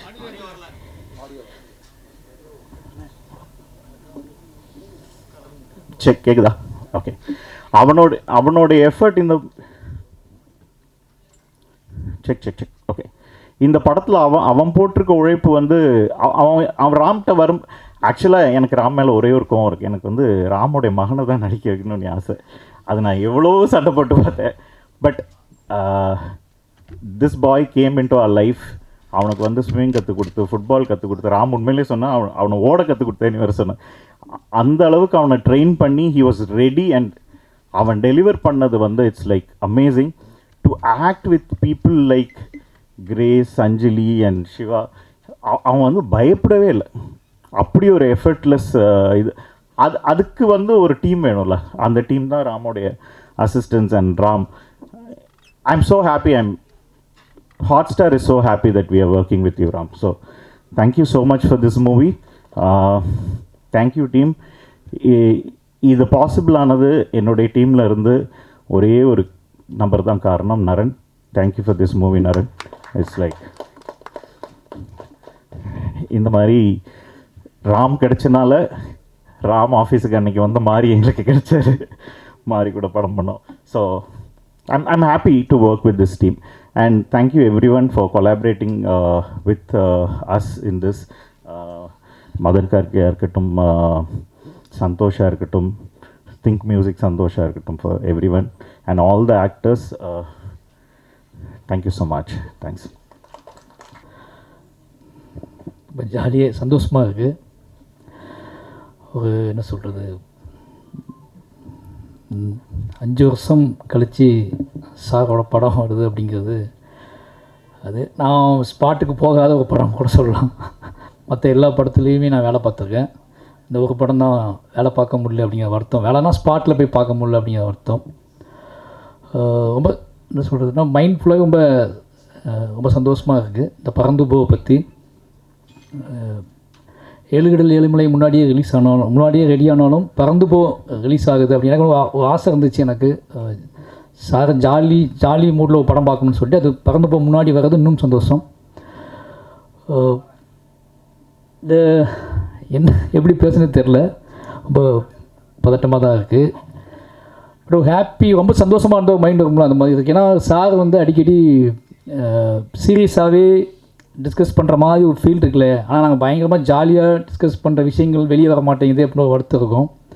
ஏன்னா எனக்கு அதிகமாக காமிச்ச படம் காமெடி படங்கள் தான் ரெண்டு பேரும் ஒன்றா சேர்ந்து பார்ப்போம். அதிகமாக பார்த்த படங்கள் காமெடி. அது மிட் நைட் ஆகிட்டுனாலே அந்த சிடிஎஃப்லாம் உள்ளே லாக் பண்ணி வச்சு எடுத்து சொல்லுவார். எடுத்து வச்சோம்னா ஃபுல்லாக காமெடி படமாக தான் இருக்கும். மைக்கேல் மேலே காமராஜா, அது ஒரு கிட்டத்தட்ட 100 தூரம் பார்த்துக்கணும் நினைக்கிறேன் அந்த படத்தை. மைக்கேல் மேலே காமராஜா, பஞ்சதந்திரம். ஒரு நாள் அது எந்த அளவுக்கு இருக்கும்னா ஞாபகம் வச்சு அந்த படத்தெல்லாம் கேட்டுகிட்டே இருப்பார். அந்த படத்தை எடு. நானே நிறைய ட்ரிப் அந்த காமெடி படங்களை பார்க்க ஆரம்பிச்சிட்டேன். என்னையவே களவாணி வந்தப்போ இந்த மாதிரி தான் நீ படம் பண்ணணும். ஏன்னா விழுந்து சிரிச்சாங்க அந்த படத்துக்கு, களவாணி படத்துக்கு. டே இப்படி படம் பண்ணிவிடுவாடா, எப்படி இப்போ ஆடியன்ஸ் எப்படி என்ஜாய் பண்ணுறாங்க இப்போ அப்படின்னு சொல்லிட்டு அவருக்கு அந்த மாதிரி ஒரு ஆசை பயங்கரமாக. ஆடியன்ஸ் ஒரு லைஃப்பை ஒரு நிஜத்தை பார்த்து அந்த நிஜத்தை அக்செப்டபுளாக நேர்மையாக அந்த நிஜம் அவங்கள தப்பான விஷயமா யோசிக்க வைக்காமல் அந்த நிஜம் அந்த வாழ்க்கையை ரசித்து அவங்க சிரிக்கணும். வாழ்க்கைக்குள்ளே நமக்குள்ளே இருக்கக்கூடிய சின்ன சின்ன பிள்ளைகள் வச்சு நம்ம சிரிப்போம்ல, அந்த மாதிரியான மூமெண்ட்டு அவருக்கு ரொம்ப பிடிக்கும். உதாரணத்துக்கு சொல்லணும்னா ஒரு படத்துக்கு போயிருந்தோம் நானும் சாரும். ஒரு செகண்ட் ஷோக்கு போயிருந்தோம். படம் பேர் சொல்ல வேணாம். படம் ஆரம்பித்து ஒரு 10 நிமிஷம் இருக்கும். என்னடா படம் வாட போன்னு கூட்டி வந்துட்டார். நான் ரொம்ப வெயிட் பண்ணேன் சார், இதுக்கப்புறம் இவங்க வருவாங்க அவங்க வருவாங்க அப்படின்னு சொல்லி. அவங்களாம் கிழிச்சாங்க, நீ வாடா அப்படின்னு கூட்டி வந்துட்டார். கூட்டி ஒரு 2 மாதம் கழித்து அந்த படத்தோட காமெடி ஆதித்யா டிவியில் ஓடிட்டுருக்கு. எனக்கு இந்த படத்தோட டிவிடி வேணும் அப்படின்னு கேட்டேன். அப்போ நான் சொன்னேன், சார் இந்த படத்தை நம்ம தேட்டருக்கு போனோம், இந்த படத்துக்கு தேட்டருக்கு போய்ட்டா பாதியில் கூட்டி வந்தீங்க அப்படின்னு சொன்னேன். டேய் இந்த படத்தை டிவிடி வாங்கிட்டு வாடா, காமெடி மட்டும் பார்ப்போம் அப்படின்னு சொல்லி. அப்புறம் வாங்கிட்டு பார்த்தா அந்த டிவிடி அந்த படத்தோட காமெடியை எத்தனை நாள் பார்த்தானே தெரியாது. அது வடிவேல் சார் நடித்த படம். அந்த காமெடி பார்த்துக்கிட்டே இருப்பார், விழுந்து சிரிச்சிட்டே இருப்பார். அப்போ அவன் என்கிட்ட பேசுகிறது எல்லாமே அதிகமாக 2 பேரும் தனியாக இருக்கும்போது பேசுகிறது எல்லாமே பயங்கர காமெடி சென்ஸாக. என்னோட விஷயம் இருக்குல்ல, எனக்குள்ளே இருக்கக்கூடிய ஹியூமர்ஸை அதிகமாக வெளியே எட்டு வந்தது அவர் தான். என்னை பற்றி பேசிகிட்டே இருப்பார், என்னை பற்றி கேட்டுகிட்டே இருப்பார். அது எல்லாமே பயங்கரமாக தங்கமீன்கள் ஷூட்டிங் அப்போ ஒன்று நடந்துச்சு. அப்போ நான் ரொம்ப இன்னசென்ட்டாக இருப்பேன். தங்கமீன்கள் ஷூட்டிங் அப்போ எங்கள் அப்பாவுக்கு பாம்பு கடிச்சிருச்சு. ரொம்ப ஷூட்டிங் ஸ்பாட்டில் நடந்துருச்சு. அப்போ நான் பயங்கரமாக அவர்கிட்ட அழுது வீட்டுக்கு போன ஆஃபீஸ் போன சொல்லிட்டு இருக்கும்போது ஊருக்கு போன சொல்லிட்டு இருக்கும்போது அவனுக்கு ஃப்ளைட் டிக்கெட் போட்டுங்க ஊருக்கு அனுப்புங்க அப்படின்னாங்க. அப்போ நான் அழுதுகிட்டே சொன்னேன் எனக்கு பாஸ்போர்ட் இல்லை அப்படின்னு சொல்லி. அவள் பக்கத்தில் இருந்தே பாஸ்போர்ட் திருநெல்வேலிக்கு போக தேவையில்லடா அப்படின்னு.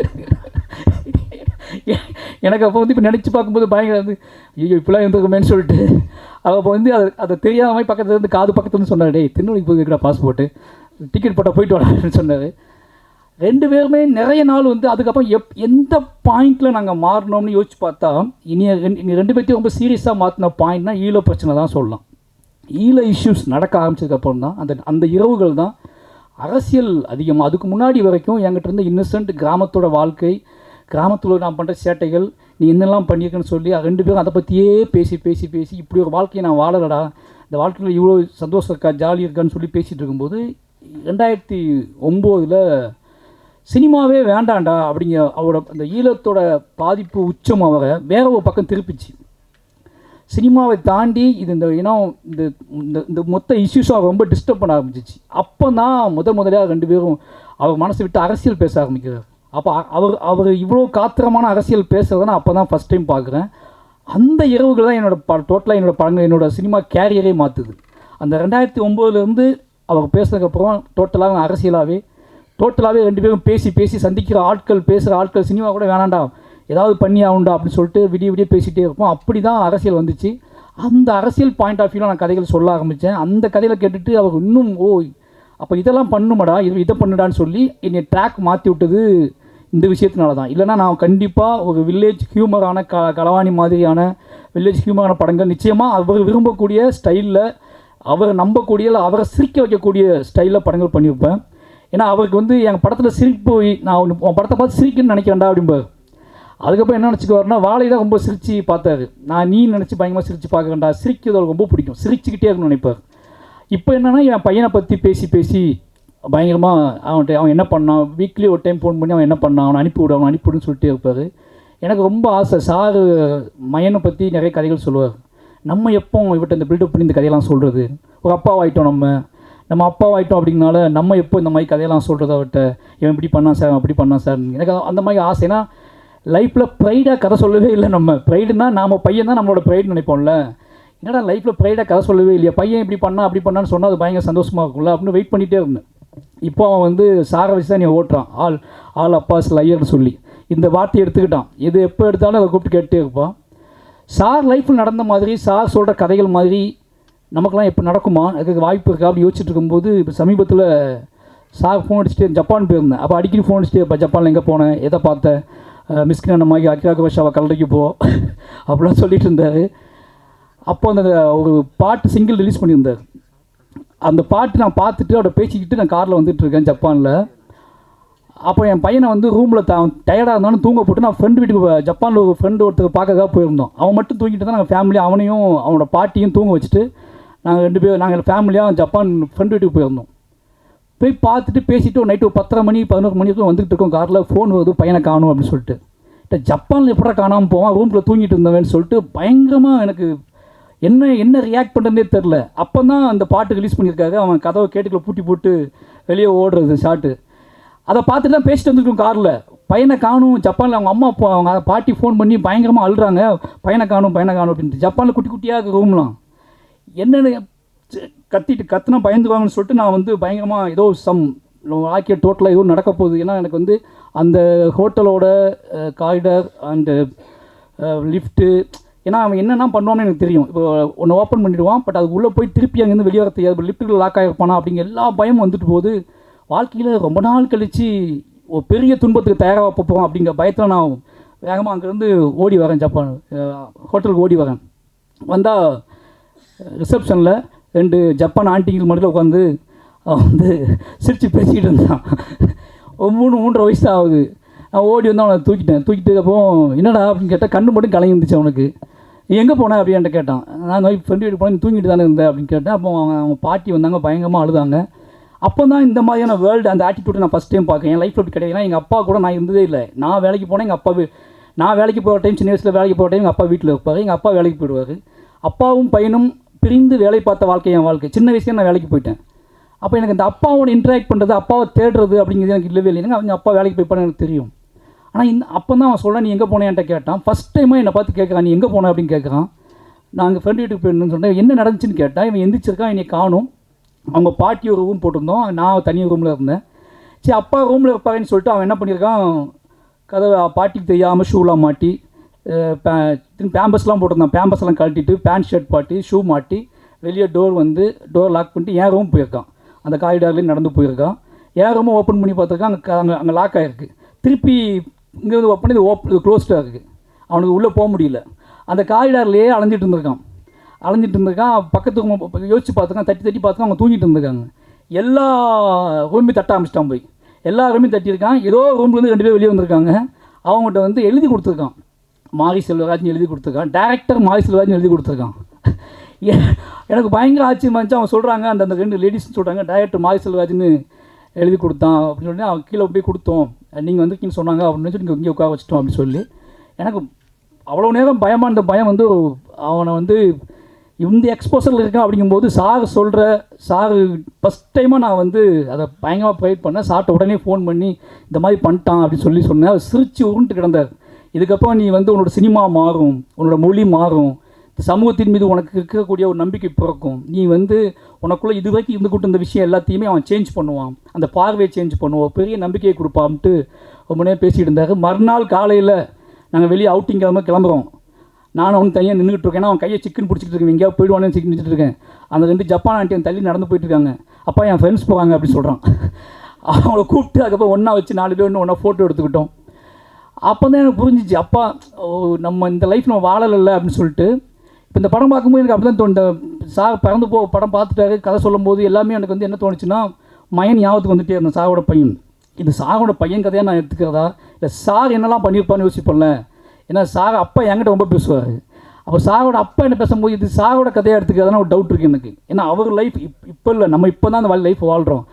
எங்கள் சார் வந்து அவர் சின்ன பையனாக இருக்கும்போது இந்த லைஃப் தான் வாழ்ந்துருக்காரு. அவர் அதிகமாக வந்து நிச்சயமாக பார்த்தா இது அவரோட லைஃப் தான் நான் எடுத்துக்கிறேன். ஏன்னா ஆனால் அதில் உண்மையான சொல்ல வேண்டிய விஷயம்னா, சாரோட அப்பாவும் போய் சொன்னது கிடையாது, சாரும் எங்ககிட்ட போய் சொன்னது கிடையாது. இது 2 தான் முக்கியமான விஷயம். ஆலப்பாஸ் லைன்னு சொல்லும்போது எனக்கு ஒரு அப்பாவா சார் ஒரு இடத்த கூட போய் சொன்னேன். ஆனால் நான் ஏகப்பட்ட போய் சொல்லியிருக்கேன் அவர்கிட்ட. நான் வந்து இந்த உலகத்தில் நிறைய போய் சொன்னேன்னா அவர்கிட்ட தான் சொல்லியிருக்கேன். ஏன்னா ஒருத்தர் நம்ம யார்கிட்ட போய் அதிகமாக சொல்லுவோம் யோசிச்சுப்பாங்க, நம்மளை பற்றி நம்மளை இவங்களை விட்டுறக்கூடாது, நம்மளை இவங்க விட்டுறக்கூடாது, நம்மளை வந்து இவங்க போன்னு சொல்லிடக்கூடாது, நம்மளை வந்து சந்தேகப்பட்டுறக்கூடாது, ஒரு நிமிஷம் கூட நம்மளை மறந்துடக்கூடாது அப்படின்னு நினைக்கக்கூடிய ஆள்கிட்ட நம்ம நிறைய பொய் சொல்லுவோம். அப்படி நான் நிறைய பொய் சொன்ன ஆள்னா எங்கள் டைரக்டர் தான். ஏன்னா காதலிக்கும் போது நீங்கள் பொய் சொல்லி தான் ஆகணும். என்னோட காதலி தேடி போகும்போது நான் பொய் சொல்லி தான் ஆகணும். நிறைய பொய் சொல்லிட்டு போயிருக்கேன். ஆனால் அவர் ஒரு நாளுமே இது என்கிட்ட ஒரு பொய் சொன்னதான் எனக்கு ஞாபகமே இருக்குது. இப்படி சார் இப்படி பொய் சொல்லிட்டாரே அப்படின்னு ஒரு ஞாபகமே எனக்கு இருந்ததே இல்லை. பொய்யே சொன்னது கிடையாது. ஆனால் அவர் அவங்க அப்பாட்ட நிறைய பொய் சொல்லியிருக்காரு அப்படிங்கிறது நமக்கு தெரியுது. எனக்கு யோசித்து பார்க்கும்போது இந்த கதை வந்ததில் ஒரு பெரிய சந்தோஷம். இந்த படம் பார்க்கும்போது, இந்த படம் ஆரம்பித்த நாள்லேருந்து சிவா தான் ஹீரோன்னு சொல்லும்போது ஒரு பெரிய ஷாக்கு எல்லாத்துக்குமே. சிவா எனக்கு என்ன பயம்னா, மம்முட்டி சார் ஸ்பாட்லேயே நம்ம வந்து மம்முட்டி சார் அதையே நம்ம பயந்துக்கிட்டு இருந்தோமே, இப்போ சிவா கூட எப்படி இருப்பார் அப்படின்னு சொல்லிட்டு பயம் இல்லாமல் இந்த படம் எப்படி வரணும் இல்லை, இந்த ஸ்பாட் எப்படி இருக்கும் அப்படின்னு சொல்லி தான் பயம் இருந்துச்சு. டெய்லி ஃபோன் பண்ணி அமுதன்ட்ட கேட்பேன், அடிச்சு எப்படி போயிட்டு ஸ்பாட் அப்படின்னு கேட்பேன். ரொம்ப ஜாலியாக இருக்காங்க 2 பேரும் அப்படிம்பாங்க. 2 பேரும் நல்லா சிரிச்சு பேசிகிட்டு இருக்காங்க. சரி ஷூட்டிங் ஆரம்பிச்சாச்சா அப்படின்னு கேட்டால், சிவா ஏதோ படத்துக்கு போயிருக்காரு வந்து ஆரம்பிச்சு. சார் மாறிட்டாரா இல்லை சிவா கூட போய் மாற்றிட்டாரான்னு தெரில. பயங்கரமான சந்தைகள் இருந்துச்சு. அப்போ இந்த காலகட்டத்தில் சார்ட்ட ஒரு பயங்கரமான ஒரு என்னையை பார்க்கும்போதெல்லாம் பேசுகிற மொழி சந்தோஷமாக ஹாப்பியாக பேசிட்டே இருப்பா. என்னடா நம்ம சினிமா எதுக்குடா எடுக்கிறோம், ஒரு காலத்தில் சினிமா எதுக்குடா எடுக்கிறோம், இந்த ஆர்ட் நம்ம உருவாக்க கலை எல்லாமே ஏதோ வகையில் நம்மளை சந்தோஷப்படுத்தணும்னாடா, நம்மளை வந்து ஹாப்பியாக வச்சுக்கணும்னாடா அப்படிம்பாரு. நான் ரொம்ப டிப்ரெஷனாகவே இருப்பேன்னு அவருக்கு தெரியும். ஏய் எதுக்கு இப்படி எதுக்கு ஏன் இவ்வளோ எமோஷனலாக இருக்கேன் அப்படின்னு சொல்லி இந்த படத்தெல்லாம் காட்டி, இந்த விஷயத்தெல்லாம் காட்டி, எனக்கு இந்த படம் பார்த்ததை விட அவர் படத்தை பற்றி சொன்னது அதிகம்.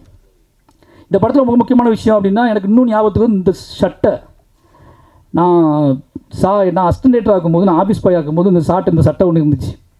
அது நான் வந்து ரொம்ப நாள் நான் எடுத்துகிட்டு போய் நான் ஸ்கிரிப்ட் எழுதும்போது, நான் ஊர் சுற்றும் போது அந்த சட்டையை நான் போட்டு அலைஞ்சேன். திருப்பி அதே மாதிரி ஒரு சட்டையை எப்படி கண்டுபிடிச்சி எனக்கு போய் ஷாக் ஆகிடுச்சு. நம்ம கொண்டு இது வந்து சொல்லாமல் வேண்டாமன்னு தெரியல. அந்த சட்டையை போட்டுட்டு ரொம்ப நாள் நான் அலைஞ்சிட்டு இருந்தேன். அந்த ஃபோட்டோஸே இப்போ ராமேஸ்வரத்துலாம் போனேன். அப்படி போய் சொல்லிட்டு அந்த சட்டையை போட்டு ராமேஸ்வரத்துக்குலாம் போனேன். அவ்வளோ இந்த சட்டையை, இந்த படம் ஃபுல்லாக சட்டை போட்டிருக்காரு. எனக்கு அதுதான் ஆச்சு. இந்த படம் ஃபுல்லாக சட்டை போட்டு ரோட்டில் அலைஞ்சிக்கிட்டே இருக்காங்க. நான் இதே சட்டையை போட்டு ராமேஸ்வரம் ஃபுல்லாக அலைஞ்சிட்டே இருந்தேன். ஏதோ வகையில் எப்படி பார்த்து எல்லா வகையிலையும் ஒரு மகனாக நின்று பார்க்கும்போது இந்த கதை அப்பா இஸ் லைன்னு சொல்லும்போது பொய்யே சொல்லாத ஒரு அப்பா ராம் சார் எடுத்த படம் தான் பறந்துப்போம். அவரை பற்றியான எந்த பொய்யுமே சொல்லாமல் எல்லா படைப்புகள்லையுமே அவரை பற்றியான பொய்கள் இருக்கக்கூடாதுன்னு நினைப்பார். அவர் உருவாக்குற மனிதர்கள்ட்ட பொய் இருக்கக்கூடாதுன்னு நினைப்பார். ஒரு கேரக்டர் டிசைன் பண்ணும்போது நான் இப்போ டேரக்டராக நான் கற்றுக்கிட்ட லேர்னிங் என்ன அப்படின்னு அவர்கிட்ட பெரிய முக்கியமான விஷயம்னா, தான் உருவாக்குற கதாபாத்திரங்கள்ட்ட பொய் இருக்கக்கூடாதுன்னு நினைப்பார். அது ரொம்ப ஒரு பாடமாக எனக்குள்ள ஓடிட்டே இருக்கும். அவன் இப்படின்னா அப்படியே அவன் சொல்லக்கூடிய அதை காட்டக்கூடிய வல்லமை, அதை காட்டக்கூடிய துணிச்சல் உனக்கு இருக்கணும். அப்படி இல்லைன்னா நீ பொத்தம்பொதுவாக மூடி மறைச்சி நல்ல பேர் வாங்கணுக்காக ஒன்று பண்ணக்கூடாது, பொய் இருக்கக்கூடாது அப்படின்னு சொல்லுவார். அப்படி ஒரு பொய்யற்ற மனிதர் எடுத்த படம் தான் பறந்து போ. அப்படி அவர் எல்லா படத்துலையுமே அந்த பொய் இருக்காது. அவருக்குள்ளே என்ன தோணுதோ அதை எப்படி எடுப்பார். இந்த படம் நிச்சயமாக ஏன்னா ரொம்ப சந்தோஷமான நாள் எங்களுக்கு. ஏன்னா இப்போ அருண் விஸ்வா சொன்ன மாதிரி ஜூலை 4 2 படம் ரிலீஸ் ஆகுது. கிட்டத்தட்ட அந்த படத்துக்கு இதே மாதிரி நான் போய் பேசி ஆகணும். ஏன்னா இப்போ பார்த்தீங்கன்னா அவர் ப்ரொடியூசராக இருக்கார், நான் ஒரு டைரக்டராக இருக்கிறேன். சார் வந்து டைரக்டர் ஆகிட்டு 3 படம் வேணா ரிலீஸ் ஆகுது. இந்த 2 படம் வேணா ரிலீஸ் ஆகுது. ரொம்ப சந்தோஷமான விஷயம். இதில் முக்கியம் சொல்ல போனால் கிரேஸ் அவங்க கும்பலாங்கி நைட்ஸ் பார்த்துட்டு பயங்கரமாக பிடிச்ச ஆக்டர். சார் படத்தை நடிக்கணும்னு ரொம்ப சந்தோஷமாயிடுச்சு எனக்கு. ஏன்னா நிச்சயமாக ஒரு அவங்களாம் வேறு ஏதாவது படத்தில் வச்சா ஒரு பயம் வரும்ல, என்னென்ன இந்த படத்தில் மாட்டிட்டாங்கன்னு தோணும். பட் சார் படத்தில் நடிக்கிறாங்க ரொம்ப சந்தோஷம். இந்த பையன் எனக்கு வந்து நிறைய நேரத்தில் அவன் வந்து மையனை ஞாபகப்படுத்தினான். ஏன்னா அப்படியே அவன் வந்து தான் பையனை பார்த்ததை, அவனோட ஆட்டிடியூட்டை, அவனுக்குள்ள அவன் ஒரு விஷயத்தை எவ்வளோ சவுண்டாக கேட்பான், ஒரு விஷயத்தை எவ்வளோ நாசுக்காக கேட்பான், எப்படி லாக் பண்ணுவான், எல்லாத்தையும் தெரிஞ்சுக்கிட்டு பண்ண மாதிரி, எல்லாத்தையும் பார்த்து இவனை உருவாக்குன மாதிரி இருந்துச்சு. எனக்கு என்னோட ஃபாதர், என்னோட அப்பா ராம் சார் வந்து அவர் எடுத்த இந்த படத்தை பார்க்கும்போது நான் என்னையை உருவாக்குன அந்த ஃபீல்டில் தான் நான் பார்க்குறேன். என்னையை வந்து நான் அவர்கிட்ட என்னெல்லாம் ஆசைப்பட்டேன், என்னையை எப்படி உருவாக்குனாரு அந்த ஃபீல்டில் தான் அந்த படத்தை பார்க்குறேன். நிச்சயமாக எங்கள் ஃபேமிலியோட திருவிழானே சொல்லலாம் இந்த படம். எல்லோரும் சொல்கிறாங்க மாரி செல்வராஜ் உருவாக்கிட்டாருன்னு சொல்லி. அதான் சொல்கிறேன்ல, எங்கிட்ட இருக்கிற நல்ல விஷயம் அத்தனையுமே அவரால் உருவாக்கப்பட்டது. எங்கிட்ட இருக்கிற அரசியல் நேர்மையோ இல்லை எங்கிட்ட இருக்கிற குறைந்தபட்ச நல்ல விஷயம் ஏதாவது இருக்குன்னு நீங்கள் நம்புனீங்கன்னா ஏன்னா நான் அப்படி வாழலை, அப்படி ஒரு வாழ்க்கையை எனக்கு இந்த வாழ்க்கை எனக்கு இந்த சமூகம் எனக்கு அப்படி ஒரு வாழ்க்கையை கொடுக்கவே இல்லை. இந்த சமூகம் எனக்கு கொடுத்தது எல்லாமே சந்தேகத்துக்குரியது தான். இந்த சமூகம் எனக்கு கொடுத்தது எல்லாமே இவனுக்கு கொடுக்கலாமா, இவனுக்கு வேண்டாமா, இவன் இந்த சமூகத்துக்கு தேவையா வேண்டாமா அப்படிங்கிற சந்தேகத்திலேயே வச்சுருந்த சமூகத்துக்கிட்ட எனக்கு என் லைஃப்பில் இருக்க நல்ல விஷயம் அத்தனையுமே என்னோடய இயக்குனரால் கொடுக்கப்பட்டது. ஒரு காதல் மேலே, ஒரு பிரியத்தின் மேலே, அன்பின் மேலே, நம்ம ஒரு அப்பா அப்படிங்கிற கேரக்டரையே, அப்பாங்கிற ஒரு கேரக்டர், அப்பாங்கிற வாழ்க்கையின் மீதே எனக்கு ஒரு பெரிய பிரியத்தை கொடுத்தது. அவ்வளோதான். நான் ஒரு அப்பாவாக இருக்கேன் அப்படிங்கிற ப்ரைட்னஸையே, ஏன்னா இது இல்லைன்னா நான் வேறு மாதிரி அப்பாவாக இருந்திருப்பேன். ஒரு பையன் பிறந்தான், ஓகே அவன் வேலையை பார்க்குறான், நம்ம வேலையை பார்க்குறோம் அப்படின்னு இருந்திருப்பேன். ஆனால் இப்போ டெய்லி அவனை பார்த்துக்கிட்டே இருக்கேன். எங்கிட்ட இருக்கிறத விட இப்போ அவன் ராம் சாரை பற்றி தான் கேட்குறான் அதிகமாக. சாட்டை போகணும்னு சொல்கிறான். என்னை நேசித்ததை விட என் பிள்ளைகளை அவர் நேசிக்கிறாங்க அப்படிங்கிறது வந்து ஒரு பெரிய எனக்கு உண்மையாக பொறாமையாக இருக்குது. என்னடா நீ வேணாண்டா அவனை அனுப்பிவிட்றா அப்படிங்கிறார். சார் நான் வரட்டுமா அப்படின்னு கேட்டால், நீ வந்து எனக்கு இன்றைக்கி என்ன பண்ண போகிற, அவனை அனுப்பிவிடு அப்படின்னு கேட்குறாரு. அவன் போகிறான், அவன் போயிட்டு அவன் இப்போ ஐஸ்கிரீம் வேணும் எப்படி கேட்குறான், அவன் ஐஸ்கிரீம் வேணும்னு கேட்க மாட்டேன்றான். ராம் சார் ஆஃபீஸ்க்கு போகணும் அப்படின்னு கேட்குறான். ஏன்னா அங்கே போனால் அவன் வாங்கி கொடுப்பான்னு அவனுக்கு தெரியும். அவன் அப்படி ஆகிட்டான் எல்லாத்துக்குலையுமே. எனக்கு என்ன அப்படின்னா ரொம்ப சந்தோஷமாக இருக்குது. எனக்கு என்னென்னா மைண்டை என்ன தோணுதுன்னா, அவன் அப்படியே வளரணும் அந்த ஷேடோவிலே. அவன் சார்கிட்ட டேரக்டர்னா என்னையால் அவ்வளோ அறிவை, அவ்வளோ நாலேஜை புகட்ட முடியுமான்னு தெரியாது. ஏன்னா நான் ஏதோ வழியில் என்னை அறியாமலே சமூகத்தின் மீதுக்கு பயத்தை தான் அவனுக்கு புகட்டுறேன். சமூகத்தின் மீதுக்கு பயத்தையும் அவநம்பிக்கையும் தான் ஏதோ வகையில் நான் அவன்கிட்ட என்னை அறியாமலே இப்படி பண்ணக்கூடாதுன்னு சொல்கிறேன். இப்படி பண்ணுறா நீ அப்படின்னு சொல்கிற துணிச்சல் வந்து என்கிட்ட இல்லவே இல்லை. அதை நான் நிறைய இடத்துல உணர்ந்துருக்கேன். என் பிள்ளைங்கிட்ட நான் உணர்ந்துருக்கேன். விட அவன் பார்த்துக்குவான் அப்படின்னு சொன்னதே கிடையாது நான். ஏன் அவன் அப்படி பண்ணுறான், இது தப்பாக நாளைக்கு தப்பாக நினச்சிக்குவாங்க, ஏதாவது தப்பாக நினச்சிக்குவாங்க அப்படின்னு சொல்லிகிட்டே இருப்பேன் நான். ஆனால் அவங்க டேய் நீ பண்ணுறா, நீ குதிட்டா, நீ ஆடுறா, நீ ஓடுறா, அவனை விடுறா அப்படின்னு சொல்லக்கூடிய எனக்கு சொன்னார்ல, அதே மாதிரி அவனுக்கு சொல்லி வளர்த்துக்கிட்டு இருக்காரு. அவனோட ஏன்னா அவரே பேர் வச்சு 2 பேர்த்தையும் அவரோட பார்வையில் வளர்க்குறாரு. நிச்சயமாக எனக்கு அந்த சந்தோஷம் ஒரு முக்கியமான சந்தோஷம். பறந்து போ 5 வருஷத்துக்கு அப்புறம் எல்லாரும் இந்த படம் பார்க்கும்போது நம்ம எவ்வளோ எனக்கு என்னென்னா, நிறைய பேர் பார்க்கும்போது உங்கள் சார் படம் பார்த்தேன்னு யாருமே சொல்ல மாட்டாங்க. என்கிட்ட எல்லாருமே சாரை பார்த்தேன்னு சொல்லுவாங்க. இந்த 6 வருஷத்தில் ராம் சாரை பார்த்தேன் அப்படின்னு என்கிட்ட ஒரு பெரிய சேஞ்சோட சொல்லுவாங்க. உங்கள் சாரை பார்த்தேன். எனக்கு பெரிய பொறாமை, பெரிய பெருமை என்ன அப்படின்னா, நிறைய டைரக்டர்ஸ் என்கிட்ட வந்து ஹிட்டு கொடுத்த டைரக்டர்ஸ் நிறைய பேர் சொல்லுவாங்கன்ட்டு, தயவாது இந்த கதையை உங்கள் சார் தான் மாற்றி விட்டார், இந்த பாயிண்ட் அவர் தான் மாற்றி விட்டார், இந்த விஷயத்தை அவர் தான் மாற்றி விட்டார். அவர் மீட் பண்ண போகும்போது கதை சொன்னேன். அப்போ இதுதான் எனக்கு பயங்கர இந்த 5 வருஷம் படம் பண்ணாமல் இருந்தது, ரிலீஸ் ஆகாமல் இருந்ததை விட எவ்ரி டைரக்டர்ஸ் எல்லாருமே வந்து நீ பார்க்கும்போதெல்லாம் உங்கள் டைரக்டரை மீட் பண்ணேன், கொஞ்சம் ஓப்பன் ஆகிடுச்சு, கொஞ்சம் ஃபோக்கஸ் ஆகிடுச்சு அப்படி சொல்லும்போது அது ஏதோ வகையில் அவர் வந்து பயங்கரமாக வெளியே போய்கிட்டே இருக்கார், எல்லாத்தையும் கடந்து போய்கிட்டே இருக்காருன்னு சொல்கிறதுக்கு இல்லை. இப்போ வரைக்கும் அந்த படம் வந்து அவர் 5 வருஷம் கழித்து வந்தால் கூட இப்போ வரைக்கும் ராம் அப்படிங்கிற ஒரு ஆளுமையின் மீது ஒரு பெரிய நம்பிக்கையும் மரியாதையும் எதிர்பார்ப்பையும் வச்சிருக்க இந்த தமிழ் சமூகத்துக்கு என்னோடய இயக்குநர்கள், உதவி இயக்குநர்கள் சார்பாக நன்றி சொல்லிக்கிறேன். ஏன்னா எல்லாருமே உங்கள் சாகப்படம் எப்போங்க வரும், உங்கள் சாகப்படம் எப்போங்க அவனு கேட்டே இருப்பாங்க. எங்கள் குடும்பத்தின் சார்பாக உங்கள் அத்தனை பேருக்கும் என் நன்றியை தெரிவிச்சுக்கிறேன். வந்திருந்த அத்தனை பேருக்குமே ரொம்ப நன்றி. இதில் ஒர்க் பண்ணவங்க எனக்கு நிறைய வந்து நான் ரொம்ப எமோஷனலாக டக்குன்னு சாகை பற்றியே பேசுனதுனால இதில் ஒர்க் பண்ணவங்க எல்லாருமே இண்டிவிஜுவலாக எனக்கு தெரியும். எங்கள் அத்தனை பேருமே தயாவாக வந்து சந்தோஷ் வந்து மாமன்னில் ஒர்க் பண்ணும்போதே நான் வந்து அவரோட பழக்கம் ரொம்ப என்னது ரஹ்மான் சாரோட மைண்டில் என்ன ஓடிட்டுருக்கு அப்படின்னா நைஸாக அவர்கிட்ட பேச்சு தான் தெரிஞ்சுக்குவேன். ரொம்ப என் மேலே பெரிய நம்பிக்கையை வச்சுக்கிற மரியாதை வச்சுக்கக்கூடிய ஒரு மியூசிக் அவர் இப்படி மியூசிக் ஆகிட்டார், சாக படத்தில் ஓப்பன் ஆகிட்டார் அப்படிங்கிற ரொம்ப சந்தோஷம். இப்படி ஒவ்வொருத்தருமே இந்த படத்தில் அவங்களோட உழைப்பை பெருசாக போட்டிருக்காங்க. சிவா சார் நிறைய பேசணும், அதில் மேடைகள் நிறைய இருக்குது. சாக சந்தோஷமாக பார்த்துக்கிட்டார் சிவா சார். ஏன்னா சார் எப்படி சார் ஸ்பாட்டு போச்சு அப்படின்னா, ஒரு ஹீரோவை பற்றி சிரித்து சார் சொல்கிற ஃபஸ்ட்டு படம் இதுதான்.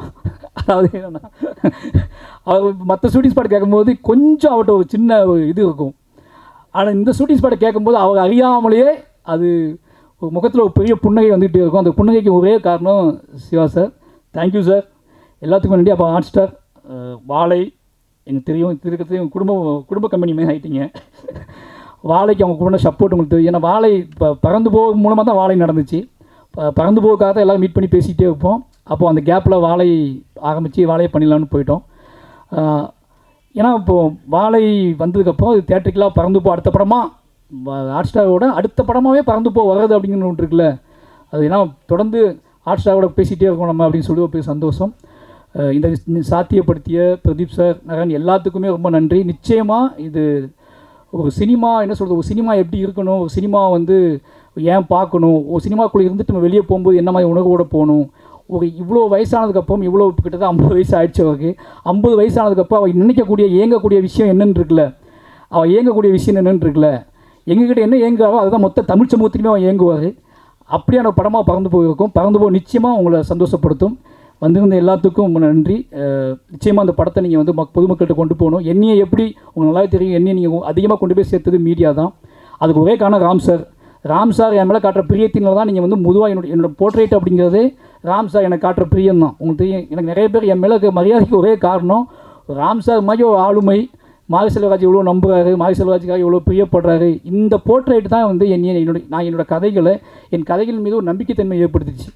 ஒருத்தர் இவ்வளோ ஜெனூனான, இவ்வளோ லிட்ரேச்சரான, இவ்வளோ உலக அரசியல், இவ்வளோ இலக்கியம் தெரிஞ்ச ஒருத்தர் மாரி செல்வராஜோட படைப்புகளை தாண்டி மாரி செல்வராஜ் நம்புகிறாரு, அவனை நேசிக்கிறாரு, அவனை கைக்குள்ளே வச்சுக்கிறாருன்னா இந்த போர்ட்ரேட் இருக்குல்ல, இந்த போர்ட்ரேட் தான் என்னோட அடுத்தடுத்த கதைகளை யோசிக்க வச்சுச்சு. அப்படியாப்பட்ட போர்ட்ரேட் கொடுத்தது மீடியா. அந்த மீடியா என்னையை கொண்டாடியது போலவே இந்த வாழையை கொண்டாடியது போலவே பறந்து போவையும் நிச்சயமாக கொண்டாடி மக்கள்கிட்ட கொண்டு போய் சேர்க்கணும்னு நம்புகிறேன். நன்றி. தென்றலா சூறாவளியா பார்ப்போம். அந்த காற்றுக்கு பெயர் 4 எழுத்து. கரையோடு உறவாடும், கதையோடு நிழலாடும் நம்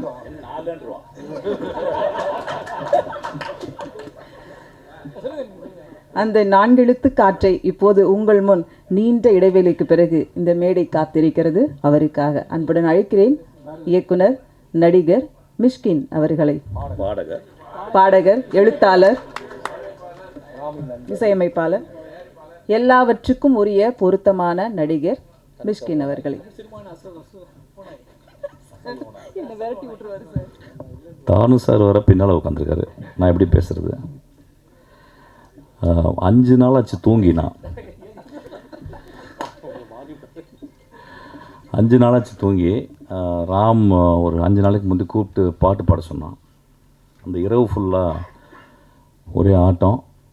ஒரு 3-4 ஹவர் பாடி முடிச்சுட்டு அதுக்கப்புறம் ஆஃபீஸ்க்கு வந்துட்டான். காலைல 6 மணிக்கு தான் போனான். அப்புறம் மறுநாள் படம் பார்க்க கூப்பிட்டான். அப்புறம் நைட்டு ஃபுல்லாக பேச சொன்னாங்க ஆஸ்டன்ஸ் எல்லாம் சேர்ந்து. அப்புறம் நேற்று வந்து சசி நான் கதை சொல்ல வந்தார். அதுக்கப்புறம் வந்து நைட்டு 12 மணிக்கு விக்கி வந்து படம் பார்க்க கூப்பிட்டான். இன்றைக்கி காலையில் வரைக்கும் இன்றைக்கி வரைக்கும் தூங்கலை.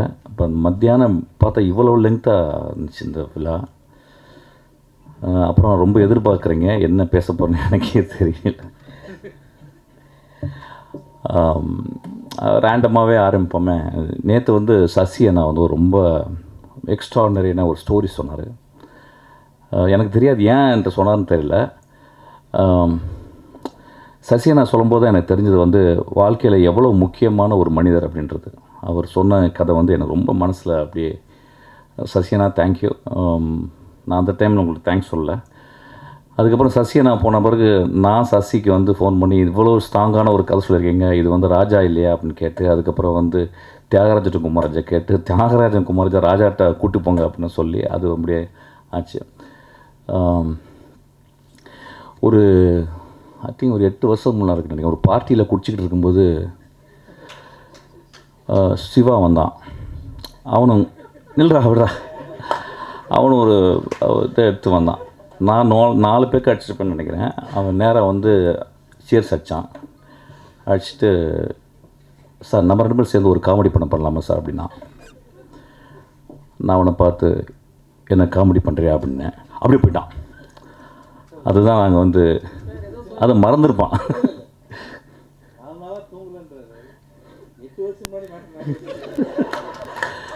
இல்லை நான் சினிமாவுக்கு வந்ததுலேருந்து தூங்கலடா, டோன்ட் வரி. நான் இப்போ போனாலும் தூங்க மாட்டேன், கவலைப்படாத. போனவுடனே தானு சார் வந்துடுவார் ஆஃபீஸ்க்கு. அவர் வந்து பேசுவார். ஸோ அதனால் தூங்குறதே கிடையாது. சீக்கிரமாக லாஸ்ட்டாக தூங்கிக்கலாம், 5 அடிக்கில் தூங்கிக்கலாம் ரொம்ப நேரமாக.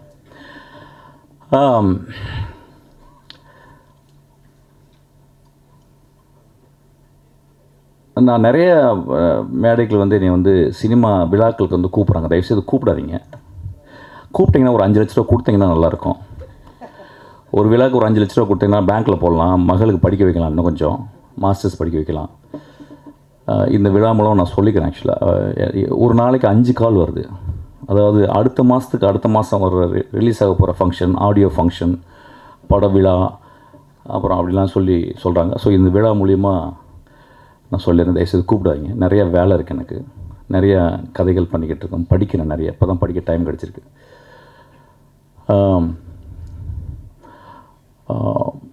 எப்பொழுதுமே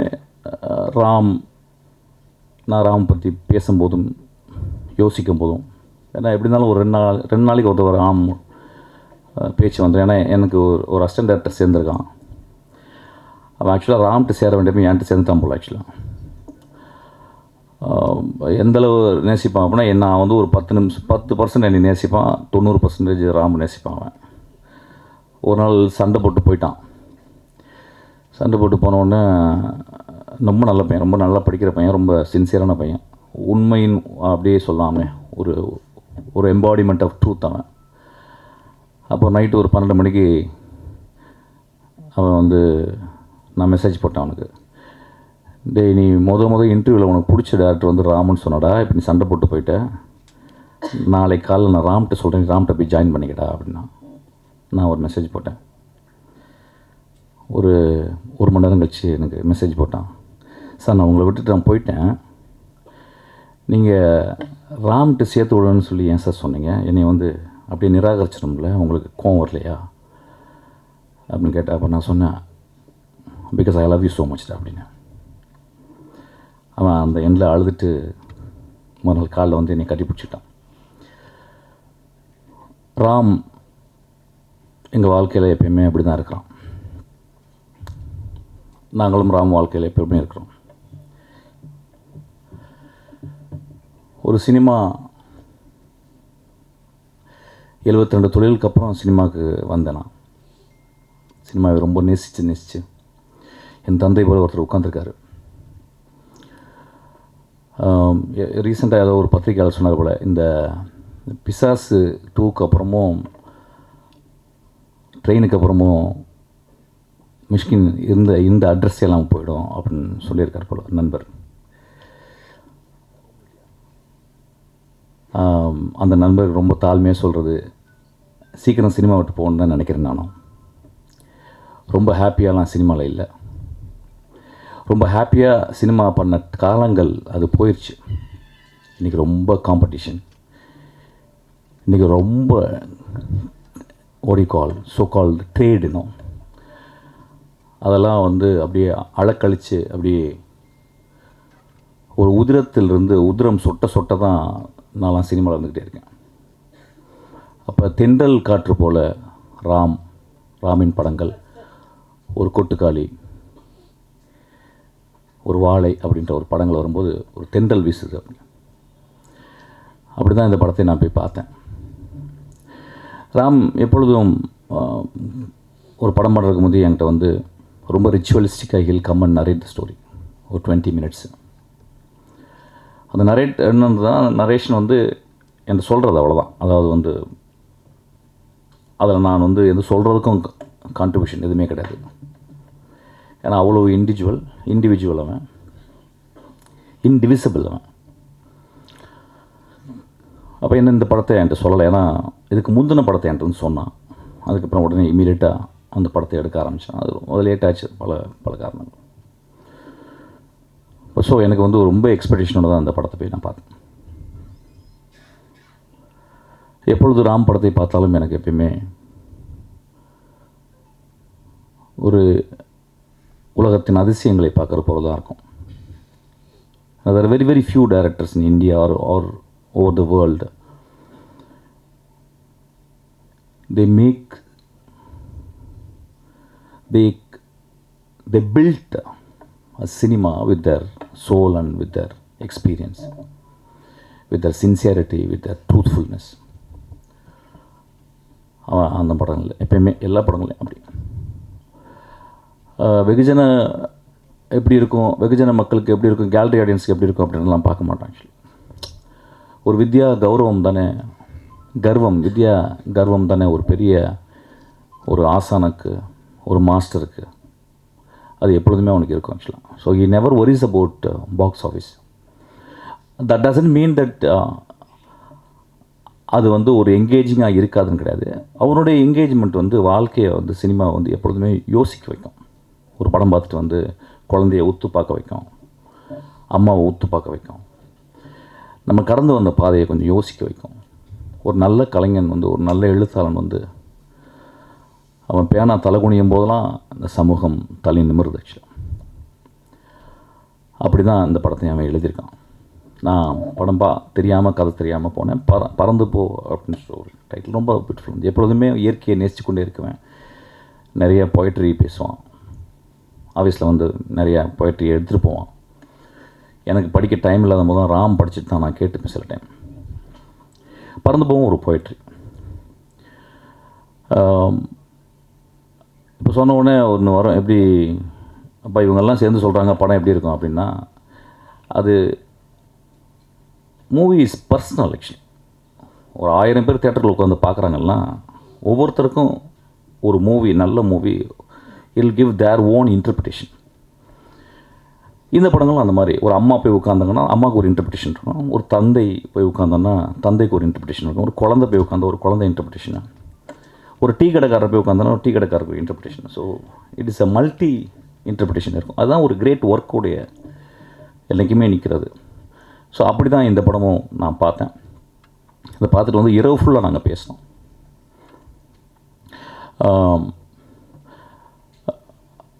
இந்த படத்தில் வந்து எனக்கு ரொம்ப பிடிச்சது வந்து, நான் ரொம்ப ஸ்ட்ரக்சரலிஸ்ட்டு. ஏன்னா நான் டீச் பண்ணுறேன் சினிமா ஸ்க்ரீன் ரைட்டிங். வருஷத்துக்கு ஒரு 3 தடவை நான் போய் டீச் பண்ணுறேன். அப்போ டீச் பண்ணும்போது I made it sure that young பீப்புளுக்கு வந்து I always want to give a structure. ஒரு பாட்டில் இருக்க ஸ்ட்ரக்சர், ஒரு சர்ச்சில் இருக்க ஸ்ட்ரக்சர், ஒரு மேடையில் இருக்க ஸ்ட்ரக்சர், ஒரு டைட்டிலில் இருக்க ஸ்ட்ரக்சர், ஒரு சேரில் இருக்க ஸ்ட்ரக்சர், ஒரு வாட்சில் இருக்க structure. So I am always structuralist, very old type actually. அப்போ ராம்கிட்ட வரும்போது நிறையா வாதிடுவாங்க, ஆனால் ஸ்ட்ரக்சர் வேணாண்ணா, ஏன்னா ஸ்ட்ரக்சரே பிடிச்சிருக்கீங்க. இல்லை எனக்கு ஸ்ட்ரக்சர் தேவைப்படுதுடா அப்படின்பேன். இந்த படத்தில் அவன் வந்து ரொம்ப அழகாக ஸ்ட்ரக்சரே இல்லாமல் அண்டர்லைனிங்காக ஒரு ஸ்ட்ரக்சரை, மனிதத்தன்மையை மட்டும் வச்சு ஒரு படமாக பண்ணியிருக்கான். இதில் ரொம்ப ஆச்சரியமான காம்பினேஷன் கேட்டால் வந்து சிவா வந்தது. ஆக்சுவலாக எனக்கு சிவாவை நம்பிக்கை இல்லை. சிவா எப்படி இந்த படத்தில் நடிப்பான் இந்த பையன்?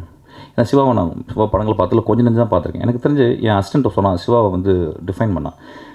சார் வேர்ல்டுலே ஒரு ஆக்டரு இந்த மாதிரி ஒரு இல்லை சார், அது என்ன பேசுனாலும் காமெடி வருது, ஆனால் சீரியஸாகவே பேசுகிறாரு, ஒரு ஐரனியே படம் வாழ்க்கை ஃபுல்லாக படம் ஃபுல்லாக இருக்குது சார் அப்படின்னு சொன்னான். ஆக்சுவலி ஸோ நான் சில கிளிப்பிங்ஸ்லாம் பார்க்கும்போது திடீர்னு போலீஸாக வந்து சிவா வந்து நிற்பான். ஆக்சுவலாக பார்த்தா விழுந்து சிரிப்பாங்க எல்லாருமே தேட்டரில். ஸோ லைஃபினுடைய ஐரனியை வந்து Siva is holding very tight actually. So அவன் வந்து எப்படி இந்த படத்தில் வந்து சேர்ந்தான் அப்படின்னு மன்னிச்சுக்கிட்ட அவன் சொல்கிறது. ஐ திங்க் ஆமாம் ஆமாம் ஆமாம் அதுதான். ஸோ இல்லை திடீர்னு நம்மளுக்கு தெரியாத பையன் திடீர்னு கோச்சுக்கு போகிறான் அப்படின்னு சொல்லிட்டு, கோச்செல்லாம் ஒன்றும் கண்டுக்க போகிறது இல்லை. பட் இருந்தாலும் சொல்கிறேன், ரொம்ப நாகரிகமாக ஆயிடுது சில டைம். நான் நாகரிகமாக இல்லைவன், அது இல்லாதவன் திடீர்னு. ஆமாம். ஸோ இந்த ஓடி கால் இந்த இந்த இந்த ஒரு வேதியியல் எனக்கு புரியவே இல்லை ஆக்சுவலாக. அது ராமுடைய எப்பொழுதுமே திடீர்னு யோசிச்சு ஏதாவது ஒன்று எடுப்பான் ஆக்சுவலாக. அந்த முடிவு தான். அவன் ராம் வந்து என்கிட்ட சொன்னால் வந்து, ஆனால் நீங்கள் வந்து படம் பாருங்கண்ணா, மம்முட்டி சார் மாதிரி நடிச்சிருக்காண்ணா அப்படின்னா. What a big accolade that actually, comparing with Mammootty, one of the greatest artist I would say in the world and the greatest human being also. Maybe that is the reason he is acting so beautifully. அப்போ நான் என்னடா அது இப்படி ஒரு comparison என்னடா சொல்கிறேன் அப்படின்னு சொல்லி படத்தில் போய் பார்த்தேன். படத்தை பார்க்கும்போது வந்து சிவா ரொம்ப கஷ்டப்பட்டுருக்கான், ரொம்ப கஷ்டப்பட்டு தான் பண்ணியிருக்கான். ஆனால் இந்த சிவா வந்து இந்த படம் ஒரு பெரிய வெளிச்சம். ஒரு மல்டி ஃபேசட்டட் ஆக்டராக சிவாவை இந்த படத்தில் பார்க்கலாம். ஒரு தகப்பனா ஒரு குழந்தைய சுமந்துக்கிட்டு, தாய் வந்து வேறு இடத்துல இருக்கிறான், அவன் பைக்கில் தன் உடம்புல சுமந்துக்கிட்டு அந்த குழந்தையோட அவன் பயணம், அதில் அவன் மீட் பண்ணுற இடங்கள், அவனும் வாழ்க்கையை கற்றுக்கிறான், அந்த குழந்தை கற்றுக் கொடுக்குது. ரொம்ப பியூட்டிஃபுல்லாக இருந்துச்சு இந்த படம். சிவா வந்து ஒரு இடத்துல ரொம்ப பிடிச்ச இமேஜ் வந்து தங்குறதுக்கு இடம்லாம் மழை வருது, ஒரு ரோடு ஓரமாக ஒரு சத்திரம் இருக்குது. அந்த சத்திரத்தில் போய் ஒருத்தர் இருக்கார், அவர் ஒரு கேம்ப் ஃபயர் மாதிரி போட்டுக்கார். ஸோ அங்கே தங்கலான்னு சொல்லிட்டு போய் படுத்துட்டு இருந்த குழந்தைய படுக்கும்போது அது ராமுடைய ஆதி தகப்பன், ஆப்பிரிக்காலேருந்து வருவான்ல அந்த தகப்பன்லேருந்து வந்த அந்த ராம் சொல்கிறான். அதில் சிவா பண்ணுவான், ஒரு லுங்கி எடுத்து தூங்குகிற குழந்தை காலை கட்டி இவன் கையில் கட்டிக்கிட்டு தூங்குறான். One of the greatest image actually என் லைஃப்பில் பார்க்க முடியாத ஒரு இமேஜ். அந்த ஒரு இமேஜ் இந்த படம் பார்த்துடலாம், அந்த ஒரு ஜெஸ்ஸருக்கு இந்த இமேஜ் பார்த்துடலாம். ஐ திங்க் இந்தியாவில் அந்த மாதிரி ஒரு இமேஜை இந்தியாவில் ஒரு ஆக்டர் அந்த மாதிரி ஒருத்தர் பண்ணியிருப்பாருன்னு எனக்கு தெரியல. அது ரொம்ப அழகாக சிவா அப்படியே கடந்து போகிறான். ஆக்சுவலாக அது என்னென்னா கடைசியில் ஃப்ளிப் என்னென்னா கடைசியில் குழந்தை காலாமல் போயிட்டு காலையில் சொல்லடா விட்றா. ஸோ இந்த மாதிரி நிறைய மூமெண்ட்ஸ் படத்தில் நான் ரொம்ப என்கோமியமாக சொல்ல மாட்டேன். ஸோ இப்போ இன்றைக்கி வந்து படம் வந்து இப்போ நிறைய பேர் விமர்சனங்கள்லாம் வருது, ஒரு படத்தை பார்த்து எப்படி விமர்சனம் பண்ணணும் எப்படி பண்ணணும் அப்படிலாம் கிடையாதுங்க. விமர்சனம் பிடிச்சவங்க பிடிச்சதும் சொல்லணும், பிடிக்கலன்னு கிழிச்சு தான் ஓடணும். அந்த உரிமை எல்லாருக்குமே இருக்குது. அது என்னுடைய படமாக இருந்தாலும் ராம் படமாக இருந்தாலும் அது யார் படமாக இருந்தாலும். ஏன்னா நல்ல படம் இருக்கும்போது நல்ல படம்னு பத்திரிகையாளங்களோ மிச்சமாக சொல்லும்போது நம்ம அப்படியே ரொம்ப பயங்கரமாக ப்ரௌடாக இருக்கும். நல்ல படம் இல்லைன்னு அவங்க சொல்லும் போது நம்மளுக்கு பயங்கர கோவம் வருது. நம்ம ஈகோ ஹர்ட் ஆகுது. ஸோ அதனால் இந்த படத்தை நீங்கள் பார்த்துட்டு நிச்சயமாக நல்லாயிருக்குன்னு சொல்லுவீங்க, நல்லா இல்லைன்னா நல்லான்னு சொல்லுங்கள். அது ராம் கோச்சிக்க மாட்டான். ஆக்சுவலாக that will not stop Ram doing great films or me doing great films. ரொம்ப அழகான படம், பாருங்கள். terribly tired. I couldn't talk. I couldn't even phrase words actually. But thank you so much for this opportunity. அப்புறம் என்னுடைய தந்தையார் உட்காந்துருக்காரு. நான் அவர்கிட்ட போகும்போது சண்டை நந்தலாலா பண்ணும்போது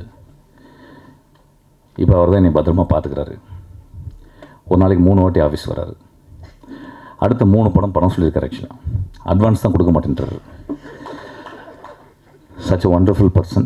ஐ திங்க் மனிதர்கள் வந்து நம்ம வந்து யார் மூலியமாக சொல்லிக்கிட்டே இருப்போம் இப்படி அப்படின்னு. மனிதர் வந்து கண்ணாடி தான்.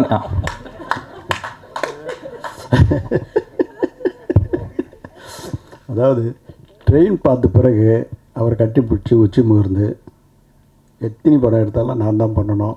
அதுக்கப்புறம் இந்த தம்பி சொல்கிற அத்தனை கதையும் சூப்பராக இருக்குது. இப்போ 2 நாளைக்கு முன்னாடி கூட சொன்னேன், இந்த பாம்பேயில் ஒரு காரில் உட்காந்து ஒரு ஹீரோ மேட்ரு சொன்னேப்பா, அது ரெடி பண்ணி வச்சுக்கோ அப்படின்னா. அதுதான் அவர் அட்வான்ஸ் ஏற்கனவே கொடுத்துருக்குறேன். செலவழிச்சிட்டேன் சார். அது 2-3 பார்ட்டி போனால் செலவாயிடுச்சு.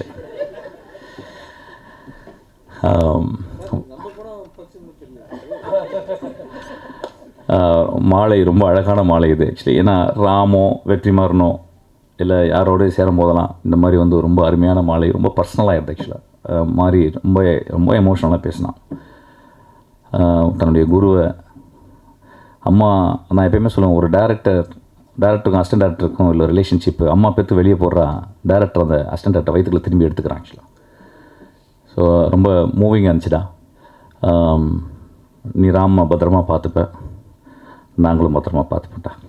நம்ம எல்லோரும் ராம பத்திரமா பார்த்துக்கணும். Thank you so much. Thank you so much for the Hotstar people, wonderful people. அது தெரியல இதெல்லாம் இப்படி சொல்லணுமான்னு தெரியல எனக்கு. கூல் கைஸ் எல்லாமே.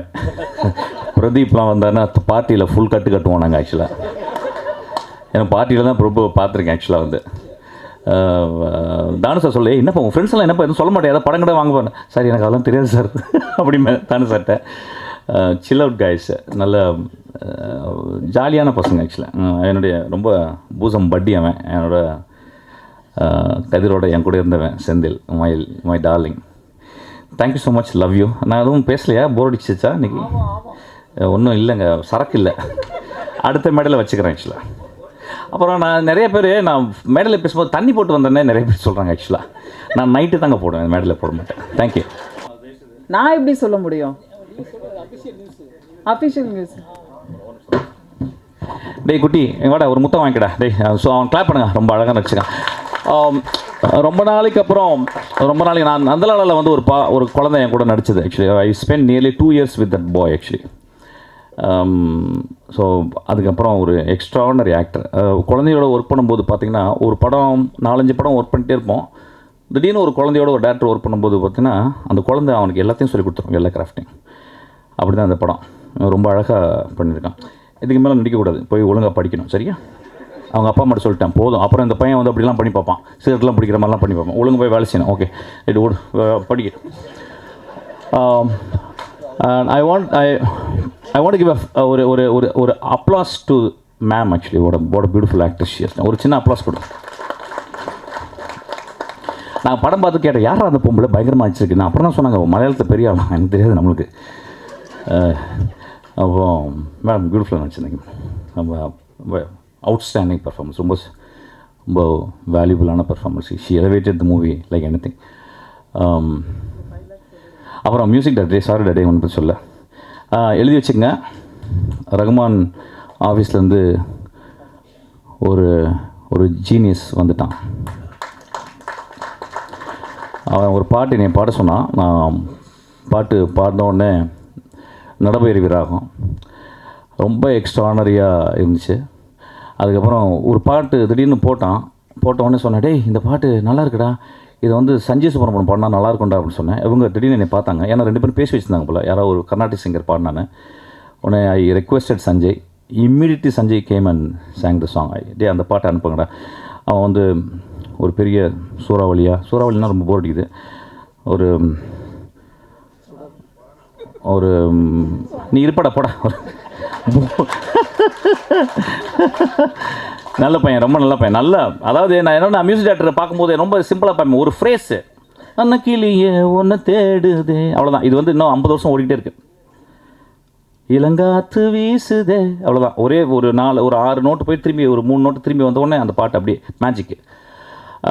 அவனுடைய பிகினிங் அந்த ஃப்ரேசஸில் வந்து ஒரு மெலாடிக் ஸ்ட்ரென்த். ஆக்சுவலி நான் பார்த்தேன் எல்லாத்துலேயுமே வந்து அசால்ட்டாக போடுறான், ஆனால் அந்த மெலாடிக் ஸ்ட்ரென்த்தை பார்த்தேன். ஆக்சுவலாக வந்து I think he is going to build a great architecture. Thank you so much.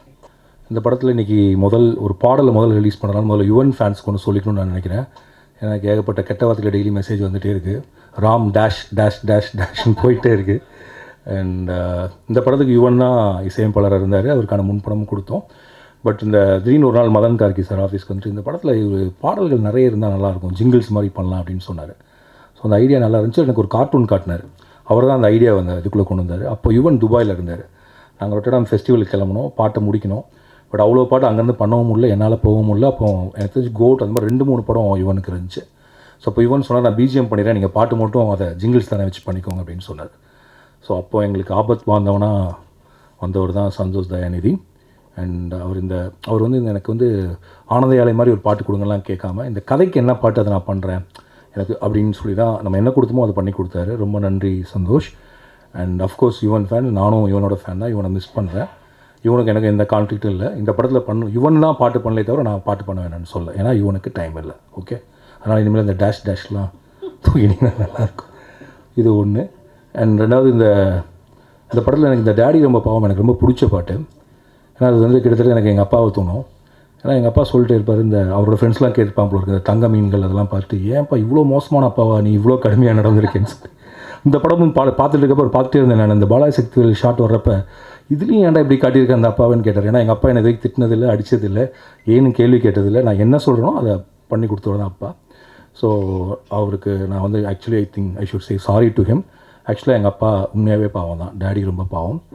And இந்த பாட்டு அந்த விதத்தில் எனக்கு எமோஷ்னலாக கனெக்டட். அப்போ தான் நான் புரிஞ்சுட்டு, ஒரு ஃபிலிம் மேக்கர் பண்ணக்கூடிய படம் நீங்கள் கொஞ்சம் குடும்ப உறவுகள் இதெல்லாம் பண்ணால் அவங்க குடும்பத்தில் இருக்கவங்களை பயங்கரமாக அது ரிஃப்ளெக்ட் பண்ணுது. பார்க்குறவங்களாம் என் தங்கச்சியை பார்த்து, நீ தானே அந்த தங்கச்சி, என் தங்கச்சி ஏன்டா டே என்ன போய் இவ்வளோ டார்ச்சர் கொடுத்து. ஸோ இந்த படத்தில் இந்த டேடி ரொம்ப பாவம். இன்னொரு விதத்தில் யோசிச்சு பார்த்தா நானுமே ஒரு டேடி, நானும் பாவம் தான். ஆக்சுவலாக நான் எங்கள் அப்பாவை எவ்வளோ டார்ச்சர் பண்ணோம் அப்படி தான் என் பையன் பண்ணிகிட்ருக்கான். ஸோ அஃப்கோர்ஸ் டேடி ரொம்ப பாவம். அப்புறம் ஆல் அப்பாஸ் ஆர் லையர்ஸ். இந்த லையர்ஸுங்கிறது வந்து பெரும் பொய்கள் சொல்கிறவங்க இல்லை. கண்டிப்பாக 24 மணி நேரம் குழந்தைங்கள்ட்ட உண்மை சொல்லிட்டு இருக்க முடியாது, குழந்தைங்க கேட்க எல்லாத்தையும் செய்ய முடியாது. So there be lies, sweet lies இருக்க தான் செய்யும். அந்த இடத்துல வரக்கூடிய ஒன்று தான் ஆல் அப்பாஸ் ஆர் லையர்ஸ். அப்புறம் இந்த படம் வந்து எளிமையாக எடுக்கப்பட்டிருந்தாலும் அதற்கான பொருட்செலவோட ஒரு விரிவான ஒரு படமாக தான் எடுத்திருக்கோம். இந்த படத்தை என்ன சொல்கிறது, தயாரிப்பதற்கு காரணமானது தயாரித்து கொடுத்த ஜியோ ஹாட் ஸ்டார். இது ஆரம்பிக்கிறப்ப டிஸ்னி ஹாட் ஸ்டார், இப்போ ஜியோ ஹாட் ஸ்டார். அண்ட் ஆமாம், நான் பிரதீப் சார் சொன்ன மாதிரி கிட்டத்தட்ட டெய்லி போவோம், கதை சொல்லுவோம், அப்புறம் வேணான்னு நான் சொல்லிட்டு வந்துடுவேன். அண்ட் ஆக்சுவலாக நான் பிரதீப் சாரை மீட் பண்ணது படம் பண்ணுறதுக்காக மீட் பண்ணல. நரன் வந்து என்னோடய ஃப்ரெண்டு. ஒரு நாள் சும்மா அவங்க ஆஃபீஸ் போனப்போ டீ சாப்பிட்றப்ப நீங்கள் எதாவது கதை வச்சிங்களான்னு கேட்டால் அப்படி பேச ஆரம்பித்தோம். நான் அவர் வந்து படம் அப்போ ஆக்சுவலாக நம்ம கதை பேஸ் பண்ணுறப்ப டிஸ்னி ஹாட் ஸ்டாரே ஸ்டார்ட் ஆகலை. நீங்கள் படம் பண்ணுற ஐடியாலே இல்லை. ஐ திங்க் அதுக்கப்புறம் தான் டிஸ்னி ஹாட் ஸ்டாரே ஸ்டார்ட் ஆச்சுன்னு நான் நினைக்கிறேன். ஸோ அப்போ அப்படியே பேசி அப்புறம் திடீர்னு ஒரு நாள் லாக்டவுன் அப்போ இந்த கதையை நான் சொன்னேன். அப்போ குட்டி சார் வந்து ஒரு ஜூம் காலில் தான் கேட்டார். 2-3 கதை சொன்னேன்னு நினைக்கிறேன். குட்டி சார் வந்து இந்த கதை பண்ணுவோம் அப்படின்னு சொன்னார். மேபி அவர் எதுக்கு செலக்ட் பண்ணார் இன்றைக்கி தான் எனக்கு தெரிஞ்சது. ஏன்னா அவரும் ஒரு அப்பாவாக ஒரு சின்ன கில்ட்டியோடு இருக்காருன்னு நினைக்கிறேன். நிறைய டைம் ஸ்பெண்ட் பண்ண முடியலன்னு நினைக்கிறேன். ஸோ ஏதோ ஒரு விதத்தில் நிறைய அப்பாக்களுக்கு இந்த படம் பிடிச்சனால, எல்லாருமே அப்பாக்களாக இருந்தனால. But Pradeep sir is bachelor. But இருந்தாலும்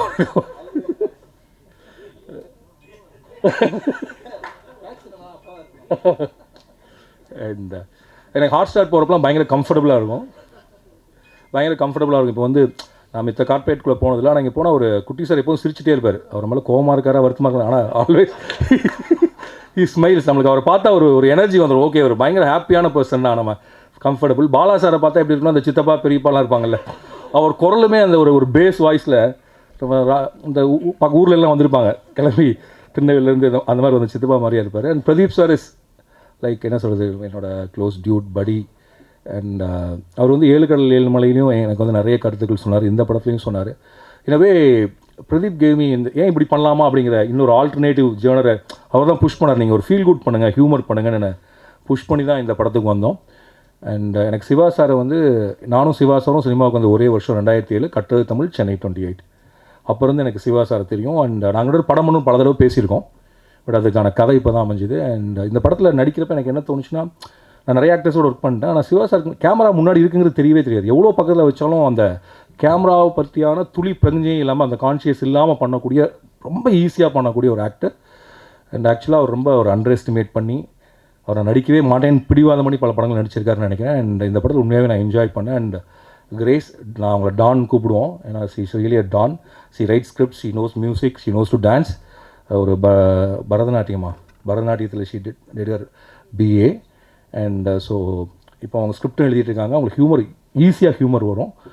அண்ட் ஒரு சின்ன ஒரு மிடில் கிளாஸ் குடும்பத்திலேருந்து கிளம்பி வந்து சினிமாவுக்குள்ளே நுழைஞ்சு தனக்கான இடத்த தானே உருவாக்கிட்டாங்க. ஒரு ஹீரோயினுக்குரிய எந்த விதமான என்ன சொல்கிறது, ஹீரோயினுக்கு நம்ம சொல்லக்கூடிய எந்த இதுவும் இல்லாத, ஆனால் முழுக்க தன்னுடைய நடிப்பினால் நம்மளை வசீகரிக்கக்கூடிய ஒருத்தர்.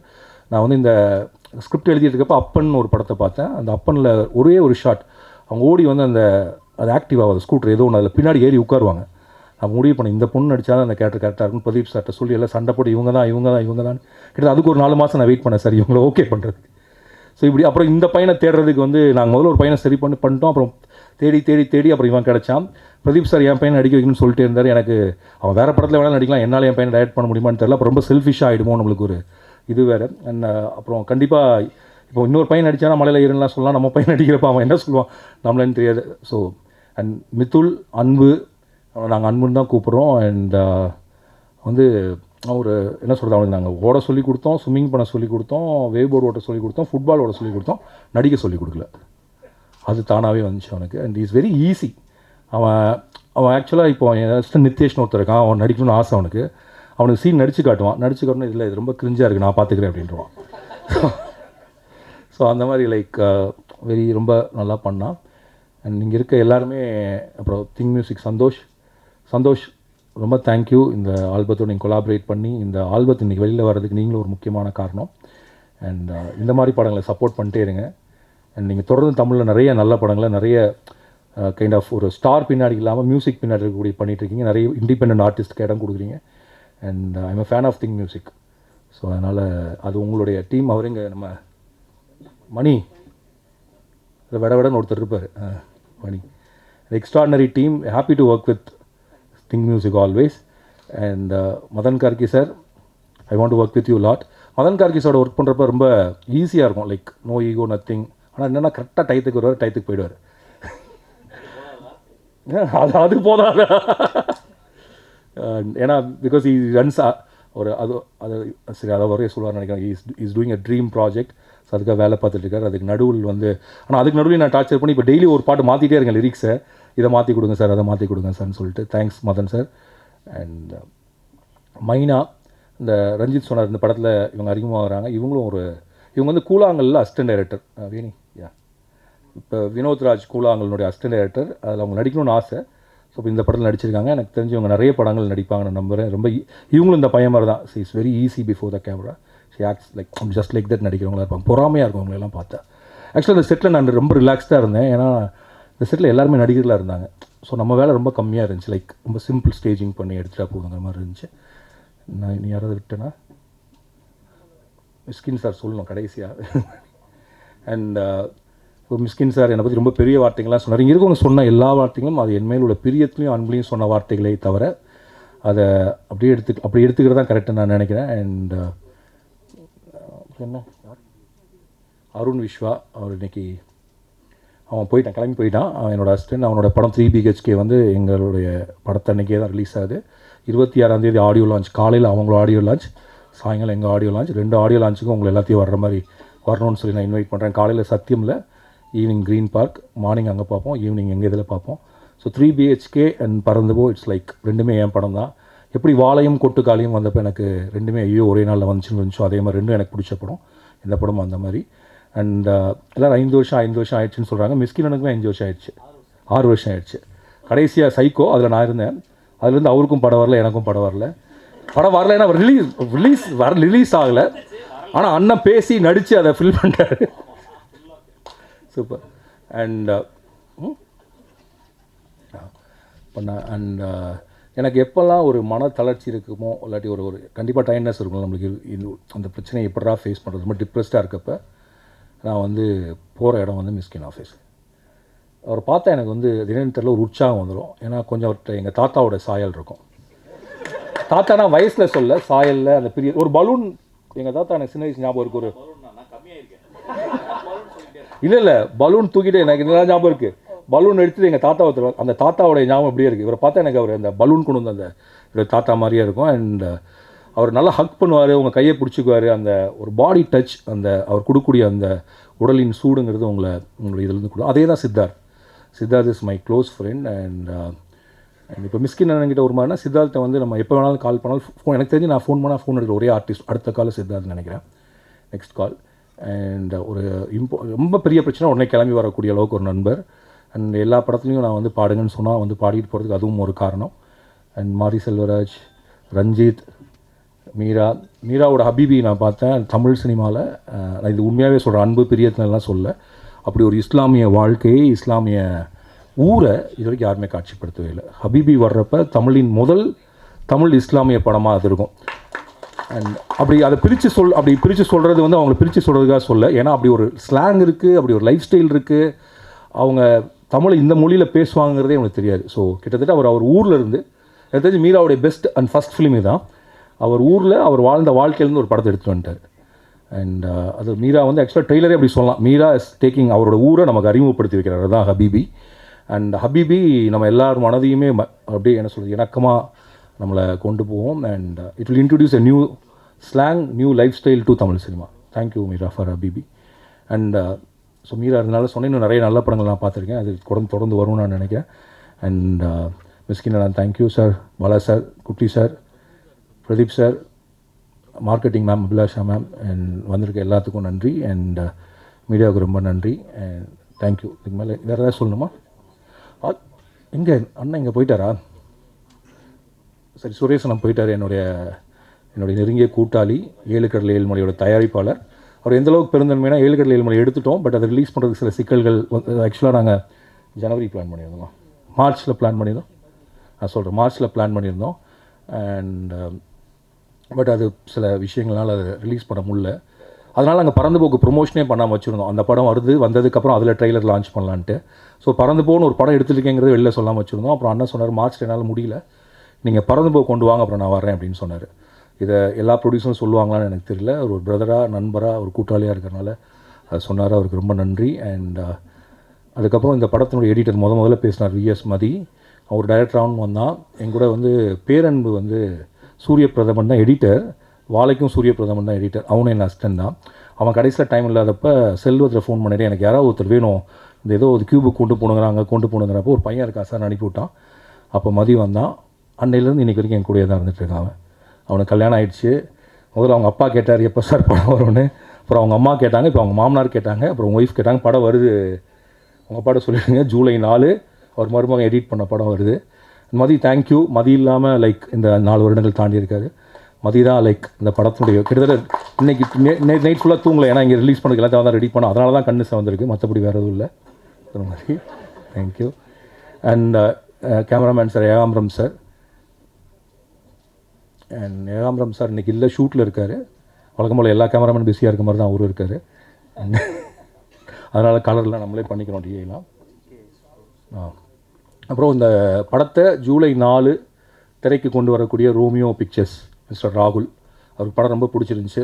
இது வரைக்கும் என் படத்துக்கு வந்து ஒரு பெரிய ரிலீஸ் அப்படிங்கிறது கஷ்டப்பட்டே இருப்பேன். ஃபஸ்ட் டைம் என் கூட ஒரு கரெக்டாக ரிலீஸ் பண்ணக்கூடிய ஒருத்தர் கிடச்சிருக்காரு. And I hope you will take the proper theatres, will come to the proper screen நம்புகிறேன். அண்ட் அவர் அது மட்டும் இல்லாமல் அவர் இந்த படத்தை பார்த்துட்டு கொடுத்த வேர்ட்ஸ், அவர் கொடுத்த சப்போர்ட், அதுக்காக அவர் எடுத்துக்கிட்ட அந்த எக்ஸ்ட்ரா எஃபர்ட், அது எங்கள் எல்லாத்துக்குமே ஒரு புதிய உணர்ச்சியை கொடுத்துச்சு. அண்ட் இதுக்கெல்லாம் தாண்டி இந்த படத்தினுடைய மிக முக்கியமான இன்னொரு ப்ரொடியூசர், என் அஸ்டண்டோட friend mister GK press production. அவங்க 3 பிரதர்ஸ், அவங்க 3 பேர் தான் இந்த படத்தை தியேட்டருக்கு கொண்டு வராங்க. அவங்களுக்கு என்னுடைய நன்றி. அண்ட் இதெல்லாம் தாண்டி நான் எதாவது சொல்ல தான் மன்னிச்சுக்கோங்க. அதோட முக்கியமாக அஞ்சலி வரப்போ அஞ்சலி சொல்லிக்கலாம். தங்க மீன்கள்லேருந்து என்னுடைய படத்தில் உதவி இயக்குனராகவும் இல்லை இந்த மாதிரி நிகழ்ச்சி நடக்கிறப்ப என் கூட வந்து நிற்கிற அமுதோன் கருப்பையா, அஞ்சனா கிருஷ்ணகுமார், அண்ட் அதுக்கப்புறம் இந்த படத்தில் வேலை பார்த்த என்னுடைய எல்லா அசிஸ்டன்ட்ஸ் அனைவருக்கும் நன்றி. நன்றி, வணக்கம்.